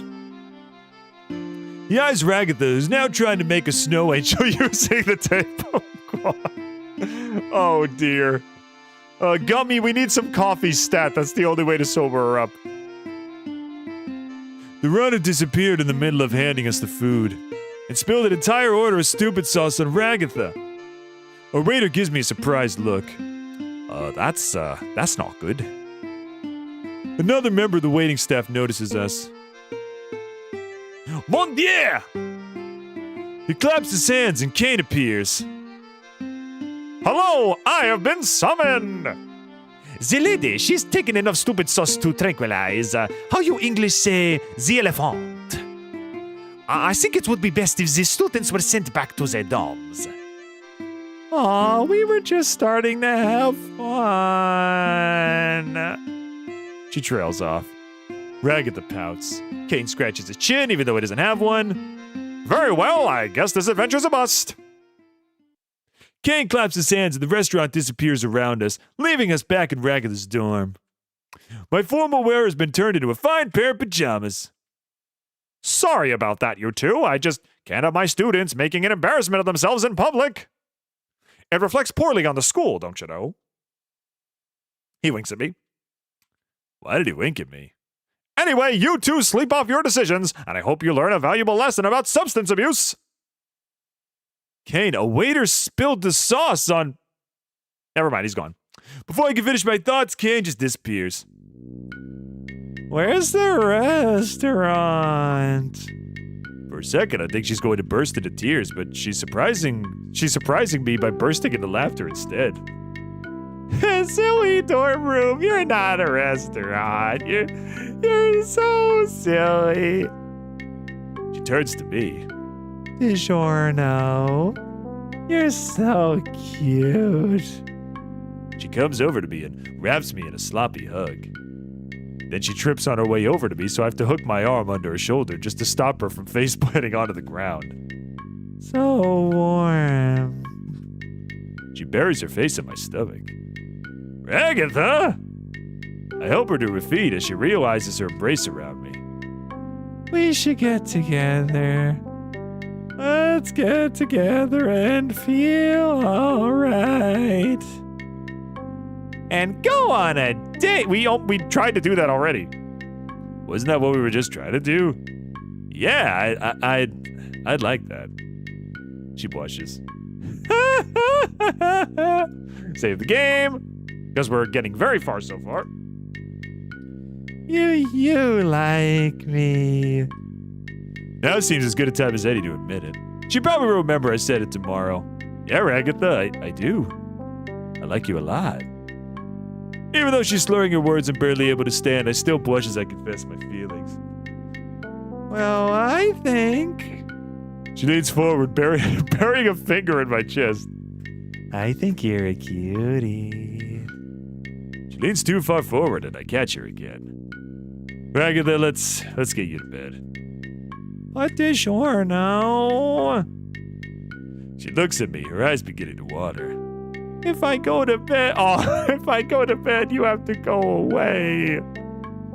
She wraps her arm around me. I don't want you to go away yet. I know. But I don't think you're really in a stable headspace right now. What if we have a pajama? Well, you don't even have pajamas on yet. We gotta clean you up first. Her mind flits from one subject to the next like a honeybee attending the flowers. Before I can respond, she grabs a frilly polka dot negligee from her bedside and steps into the bathroom, slamming the door and changing into it. Oh, that's cute too. Pajama party! She throws her hands in the air before walking past me and pulling out a mattress from underneath her bed. You can sleep there, DiGiorno. I step back. This feels kind of weird. Ragatha pouts at my reticence. DiGiorno, don't you want to stay for the pajama party? Should I even do that? If I stay, I can keep an eye on Ragatha. If I leave, I don't have to deal with whatever.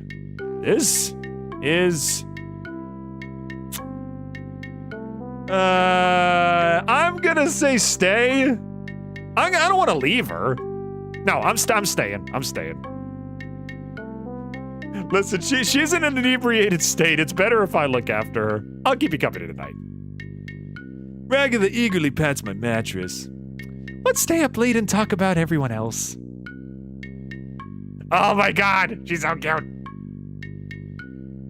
I feel like leaving her when she's on stupid sauce is unethical. Yeah, I'm gonna stay with her. I have to. She kicks her feet in the air. This is gonna be like girls at a slumber party talking about boys. Do you think Zooble and Gangle like each other? Think? I know. Okay, trust me. Well, they sit together, so... I mean, they lie. I mean like each other. What kind of question is that? Maybe? Ragatha giggles, rolling on her bed until... Thump. This is somehow wholesome and hilarious at the same time. She falls right off her bed. Thankfully, my mattress catches her. Actually, you know what would be really funny? I used to sleep on an air mattress, like once upon a time, and if someone else landed on the mattress, the person on the other end went flying. It'd be funny if Ragatha landed on the mattress and then just shoop, shot me into the ceiling. I like you, DiGiorno. Whoop, whoop. And then I just Looney Tunes style smash my head on the ceiling. I heard you like somebody. She giggles again. Yeah, I just told you who I like. It's you, you goofball. Still, I give her a smile. Yeah, Ragatha, I like you. She's kicking her feet. She's so freaking cute, I can't stand it. I heard someone likes you too. And her name is... God, I'm such a mess right now. She's so close to me. And she smells so nice. She puts an arm over me, and then... She falls asleep. Of course she does. Right before the confession. Come on, Gangle's the one who's supposed to have all the anime cliches, not you. I made a bootleg Didge the Digital known as Dooge the Digital on Nintendo DS. Corioto, can you put it in the Discord? I'd like to see that. I would like to see that.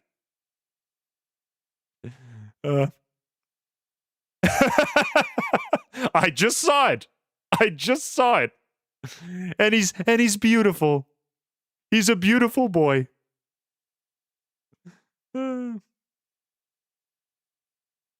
I made the Boink Up. Nice. Wait, hang on a second. What is this? Oh, you made Pixel. Is that me? Did you make me? Oh, it looks so good. I'm on the bottom. I'm on the bottom page right there. Oh, that looks so cool. Oh, thanks, dude. I gotta like that. That, I think that's Mekachu who made that. I think that's NBC who made that. Thanks, dude. I love it when you guys make me fan art. Thank you so much. She holds her other hand in her mouth. Shh. DiGiorno. It's sleepy time now. I don't know why. Somehow taking the bow out of her hair makes her even cuter. I don't know. But you were just about to tell me. Shh. Quiet. Sleepy time. We'll talk tomorrow. I guess it's sleepy time. Even though I'm anxious to hear what she was about to say. How do you not know what she was about to say, man? You're not that dense. The comforting weight of her behind me, her arm across me. It's also comforting. I fall asleep in only a few minutes later. Day 4 complete. Okay, I don't have the sound effect I wanted to use, but I'll play something else. Hang on a second.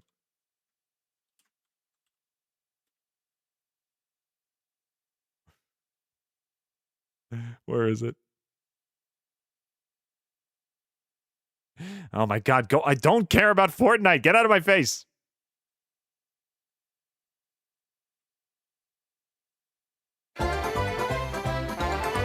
Congratulations, students! Day 4 complete! Now go ask your sweetheart on a date. We're burning daylight here. Who is your digital circus crush? You're looking at her. Why do you think I preserved an entire day just for Ragatha? Didge, now you can play Majora's Mask Clock Tower final theme. Yeah, I can do the chime. Ba-dum, ba-dum. Because I don't think there's a day 5 complete, so. I'm glad you like the fan art. I really do, dude. Thanks for making me. I look very good. I wake up in Ragatha's embrace the next day. I'm still dressed in the clothes she gave me yesterday. She's... She smells like fabric softener. Those are definitely words you put together, dude. I could probably sleep here a little longer. Ragatha wakes with a start. At the Shorno, we have to go to the culture festival. Aren't you like wouldn't you be like hungover or something after that? She says before doing a double take. Wait, DiGiorno, what are you doing here? Did we? She said, oh god, no, Ragatha, we didn't do that. We didn't do that. Calm down, calm down. Remember, if Caine says it's suitable for all ages, relax. It's not entirely clear how superstars works. I assume it's kind of like alcohol. It loosens inhibitions, you know? Like, for example, when Ragatha was on it in episode 4, she admitted to Jax how she feels. It's like, I hate you, but I don't want you to hate me.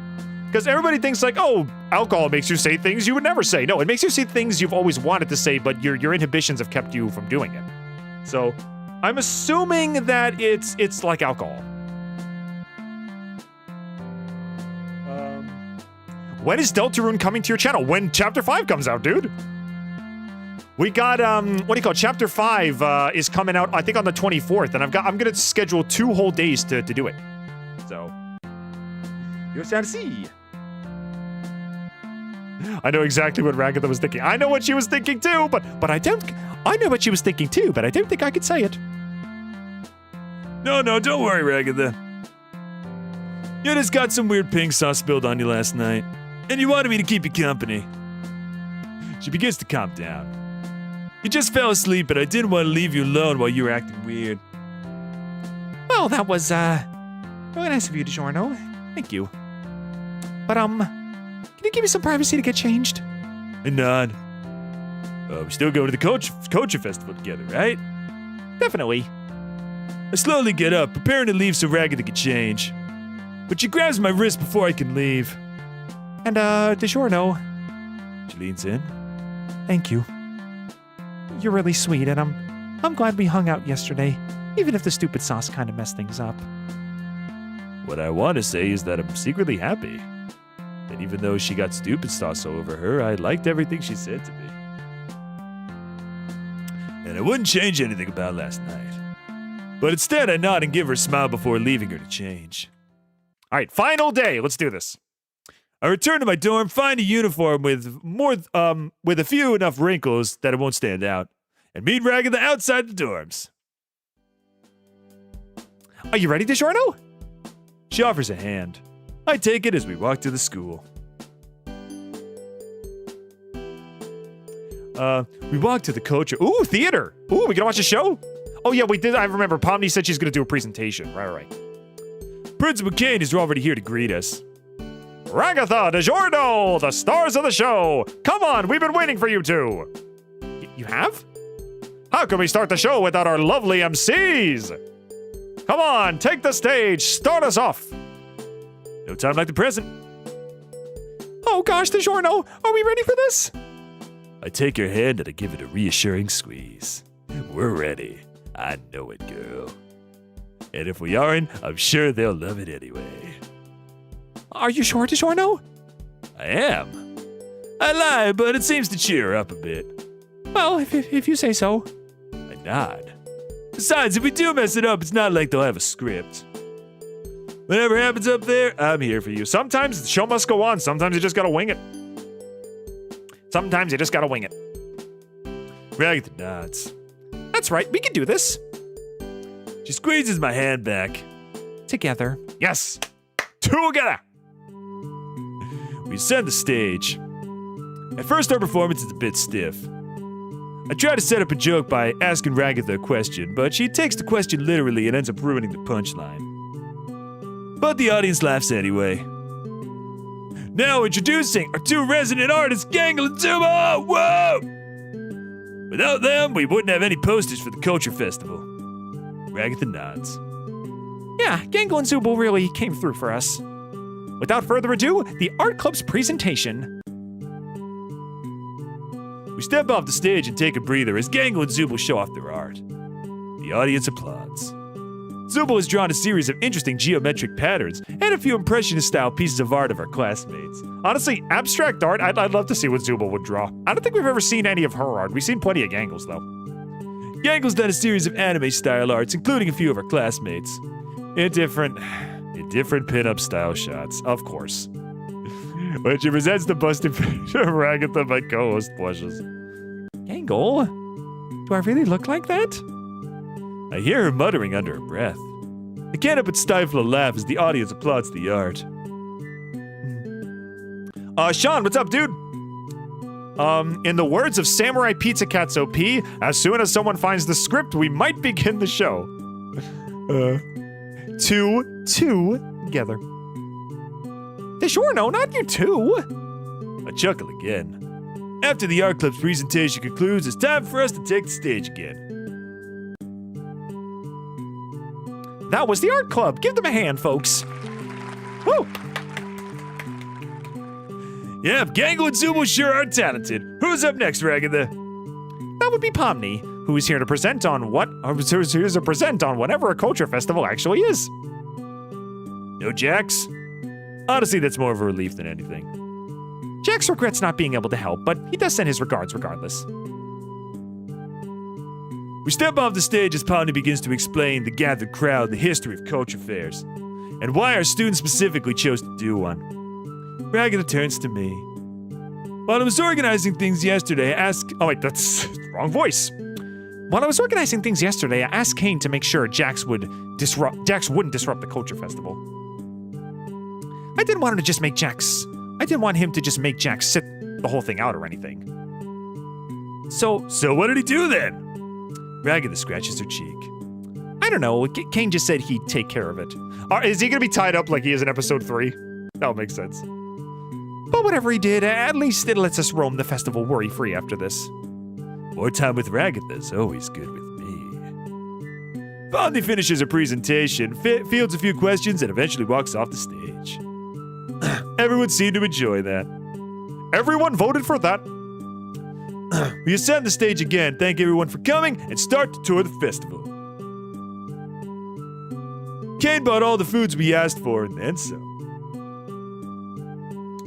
Colorful rice dumplings filled with red bean paste, fish-shaped pastries, and ramen have all been set up.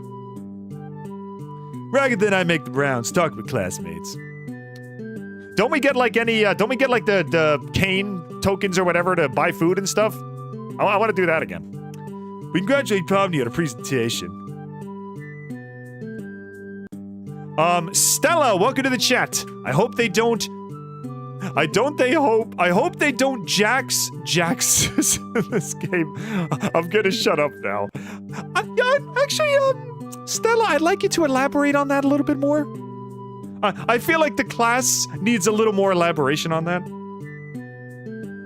If there isn't hot and spicy chicken ramen, I don't want it. I am totally in your corner, dude. I talked about spicy ramen during the gangle route. It's really freaking good. I have my brother to thank for introducing me to ramen, actually.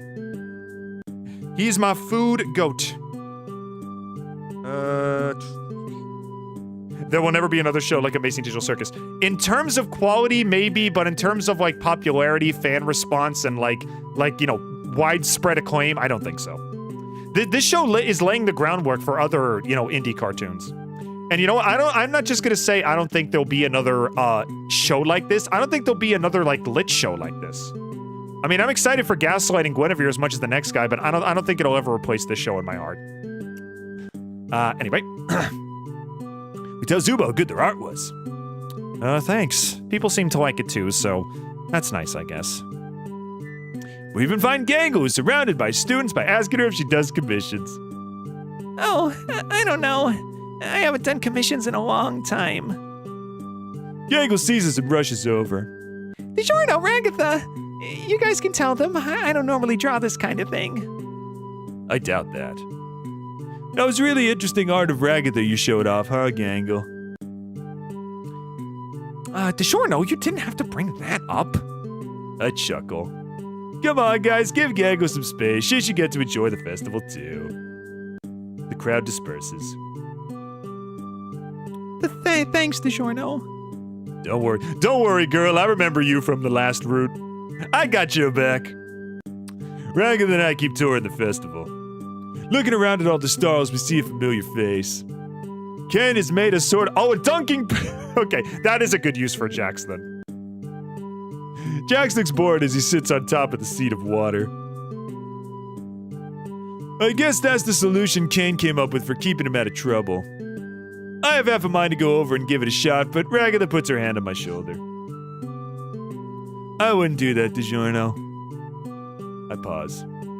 Jax has a really long memory about these kind of things. You really don't want to get in a prank war with him. I watched the Among Us animated series on Paramount. It's pretty good. I'm not gonna watch it because I couldn't care less about Among Us, so I'm probably gonna skip on that one. But I'm glad you like it though. Don't you dare! The mannequin student at the dunk tank sinks a shot. And down he goes! That's the one time the limited animation makes sense. He just goes sploosh. The platform Jax is on flips over and he is drenched.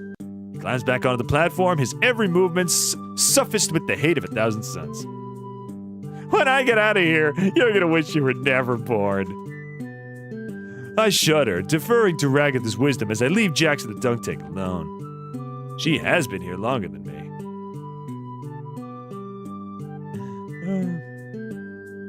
When I grow up, I want to make a restaurant called the Amazing Digital Pizzeria with animatronic versions of the cast. I'll go there.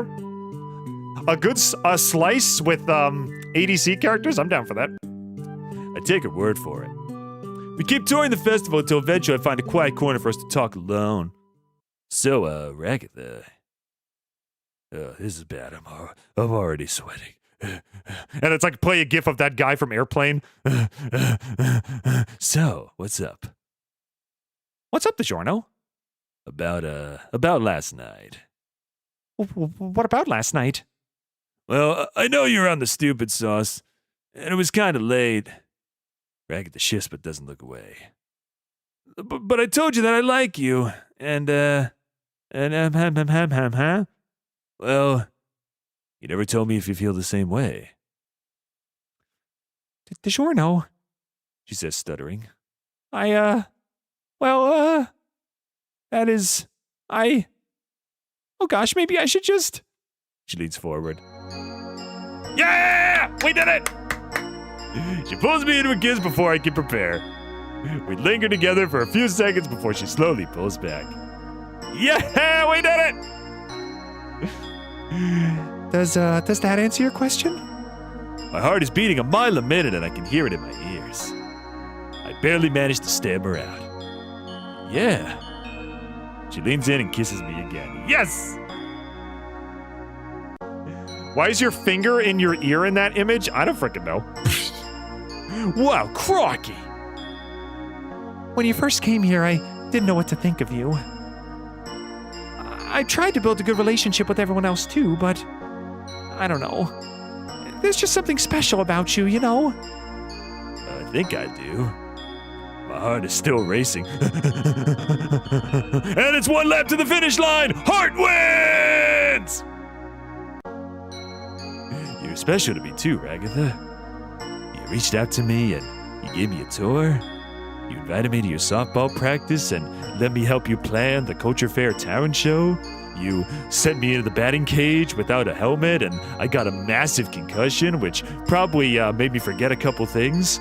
I can't remember my date of birth. I can't remember my parents. I can't remember what 3 + 2 equals. But I do know one thing. I love you, baby. You even showed me your favorite sport in the school so we could share it. Oh yeah, you mean a lot to me, DiGiorno. You mean a lot to me too. Can I have another kiss? Oh, you don't even have to ask. Go for it, dude. I nod, leaning in and giving her one more kiss. Dang, she's going for a third one. That's the third one we've done so far. Oh, DiGiorno, I almost forgot. Me and everyone else are meeting at the Culture Festival to set off some fireworks. You know, to celebrate surviving another one of Caine's adventures. Would you like to go? As my partner? I nod, taking her hand in mine. Yes, Ragatha. I can't wait to go with you. We hold hands as we tour the rest of the Culture Fair. When I first came in, I had no idea things would work out this way. But seeing Ragatha smile, feeling the soft warmth of her hand in mine, I wouldn't change a single thing about how this week went. Ragatha and I returned to the dorms, parting ways to get changed for the after party. All right, I'm assuming we're going to be in the Japanese garb again.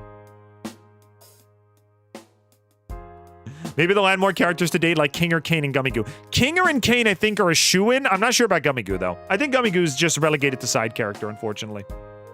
Upon getting to my dorm, I'm surprised to see a yukata has been folded and neatly draped on my bed. It has a note. I can only guess who this might be from. Yep, same thing as last time. Dear DiGiorno, congratulations on your success with our resident ragdoll Ragatha! Try saying that 5 times fast. Resident ragdoll Ragatha, resident ragdoll Ragatha, resident ragdoll Ragatha, resident ragdoll Ragatha, resident ragdoll Ragatha. Give me 1,000,000 bits. You made quite the impact on our little school. So to commemorate that, I wanted to gift you this. The Firework Yukata. It adds +3 to your defense stat. Nice. Good, if someone decides to shoot a firework at me, at least I won't die immediately. Seems like Caine is as weird as ever, but I don't want to be the one who's out of fashion. So I don the yukata and meet Ragatha at the door down the hall. When we meet back up, Ragatha's wearing a pink kimono with white flowers on it. Oh my gosh, she looks so beautiful. Oh my gosh, she looks so beautiful. So, DiGiorno, how do I look? I'm speechless for a second, but I find my voice quickly enough. You're perfect, Ragatha. Everything about you is so perfect. Her blush deepens as she takes my hand. Flurries of cherry blossoms flow past us. Even the late autumn breeze gives way to the sun's warmth, making the walk very pleasant. All right, rooftop time. +5 defense to fireworks. Yeah, listen, if one of those things goes rogue and shoots me like I'm in a YouTube video, it's like I might as well not die from it, right? I might as well live to upload the clip and get the views. When we get to the rooftop, everyone else is waiting for us. Pomni looks really cute too, I gotta admit. I'm glad you guys showed up. You look great. Aw. Thanks, Pomni. Yeah, I'm glad you guys could make it. You two look pretty cool together. Zooble! Just saying. At least she's being honest, or they're being honest, pardon me. Ragatha and I spent some time with our classmates talking about Culture Festival. Joking with friends. I almost forgot about the fireworks until Mr. Kinger joins us. Hello, everybody. I brought the fireworks. Remember, you should always have a trusted adult to light these. And never buy any fireworks that are illegal in your own state. Wink. He winks at us. Now, let's light these puppies. The fireworks go off, but I only have eyes for Ragatha. Her eye goes wide at the fireworks explode into various colors. I almost forgot how pretty they are. She says, almost breathless. We stay there for a while, watching the fireworks. Ah, cute. DiGiorno? She turns to me. It's been a long time since I was this close to someone.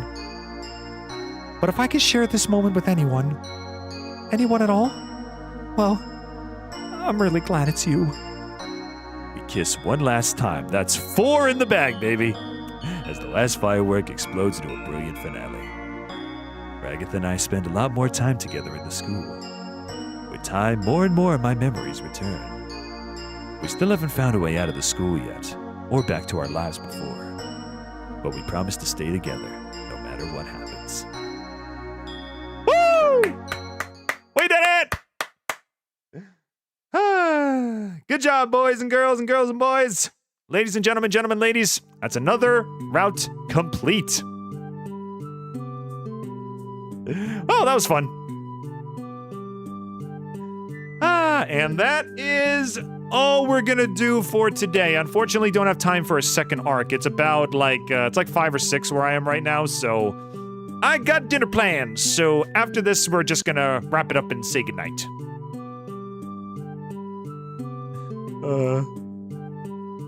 If you only knew what he says and does to the PC if you have the chance that was already completed. Yeah. It does not feel like it's been 4 hours. Oh, I guess time flies when you're having fun, huh? I'm so glad you guys decided to stick around for the whole thing. I'm glad you guys had fun. Look at these freaking pictures. As fun as Gangle was, I gotta admit, Ragatha's so freaking adorable. And you know what? Considering how harsh the girl is on herself, I'm glad she was eventually able to find happiness. With the almighty MC. That is me. Well, we got 3 routes left if we want to maybe, do some more. We still got Jack's Pomni, and Zooble. I might do Pomni if I have time, but I do have other things planned. So, we shall see. See you for the fan song ranking. See you, dude. Let's see the one where you kiss with a finger in your ear. Oh, yeah. Oh, I just realized that. I just realized that her finger is in my ear. She's probably jealous. She's like, I don't actually have ears, so this is what it feels like. You know what, girl? If that's what you're into, I respect that. Girl, if that's what you're into, we could do that as often as you want. If you want, I can send the image unlocks for Pomni and Discord you. I'm gonna see if I have time to do it myself first. If I can't, then yeah, you can send them over to me. But yeah, that concludes Chapter 2 of Amazing Digital Dating Sim. This coming Sunday, we are going to be doing a fan song ranking. We're going to be listening to, I think, like 20 or 30 fan songs that I've never heard before, and we are going to be ranking them based on how much I love them or how much I hate them. So we'll see how it goes.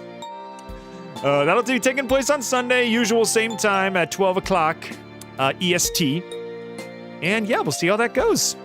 But for now, what do you guys say we head to the digital seaside and soak up some nighttime rays? Let's soak up some moonbeams. What do you say? And we are done. Pomni has by far the most images to unlock. I'm assuming her route is like one of the longest, right? Because she's the main character. But we shall see. All right, boys and girls, let's head on over to the digital seaside and say goodnight. Because I got food to eat. There we go.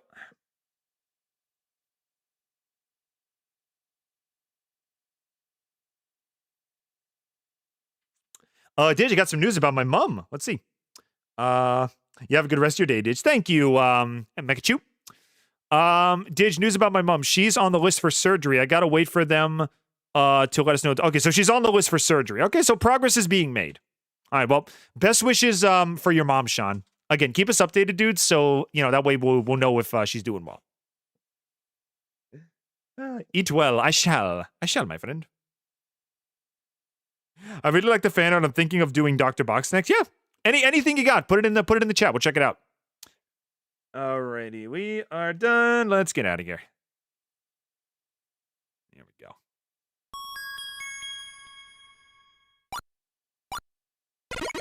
Whoop, whoop, bloop. There we go. Alrighty, we are done. So, let's get some thank yous out of the way. Thank you to Pixel030 for the follow. Thank you to Nerdy Gamer for the follow. Thank you to Lincoln for the $2 donation. And thank you to that one person 9182. Thank you for the follow as well. I'm assuming we also got some subs. Let me check real quick.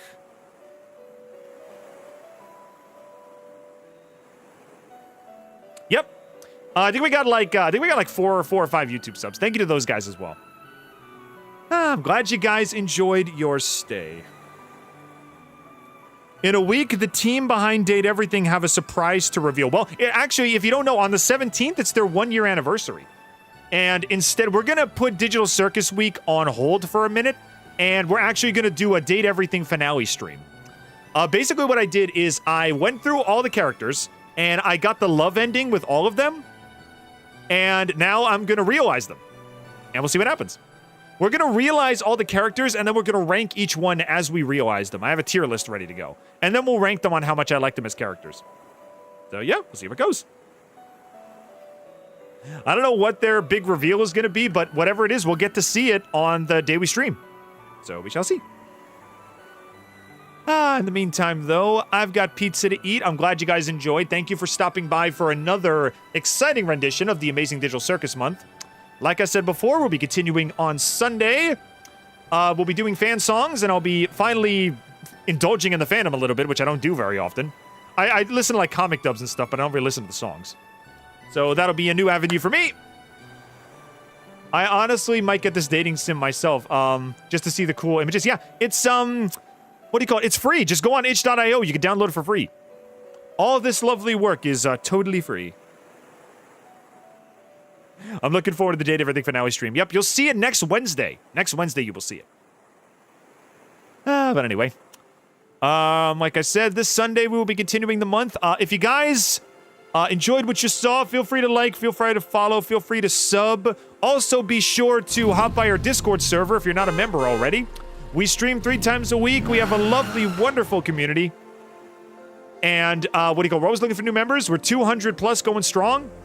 And if you ever want to know when the streams are happening and when I'm scheduling them, that's the place to be. So, come on by and say hello. Put up your, put up your drinks and have a foot. And we'll take care of all your needs while you're with us. But until we meet again, be kind to your friends, be kind to your loved ones, be kind to your emotionally abused ragdolls. They just want to make your life better. Give them a hug if they need it. Give them love if they need it. All they want is some appreciation.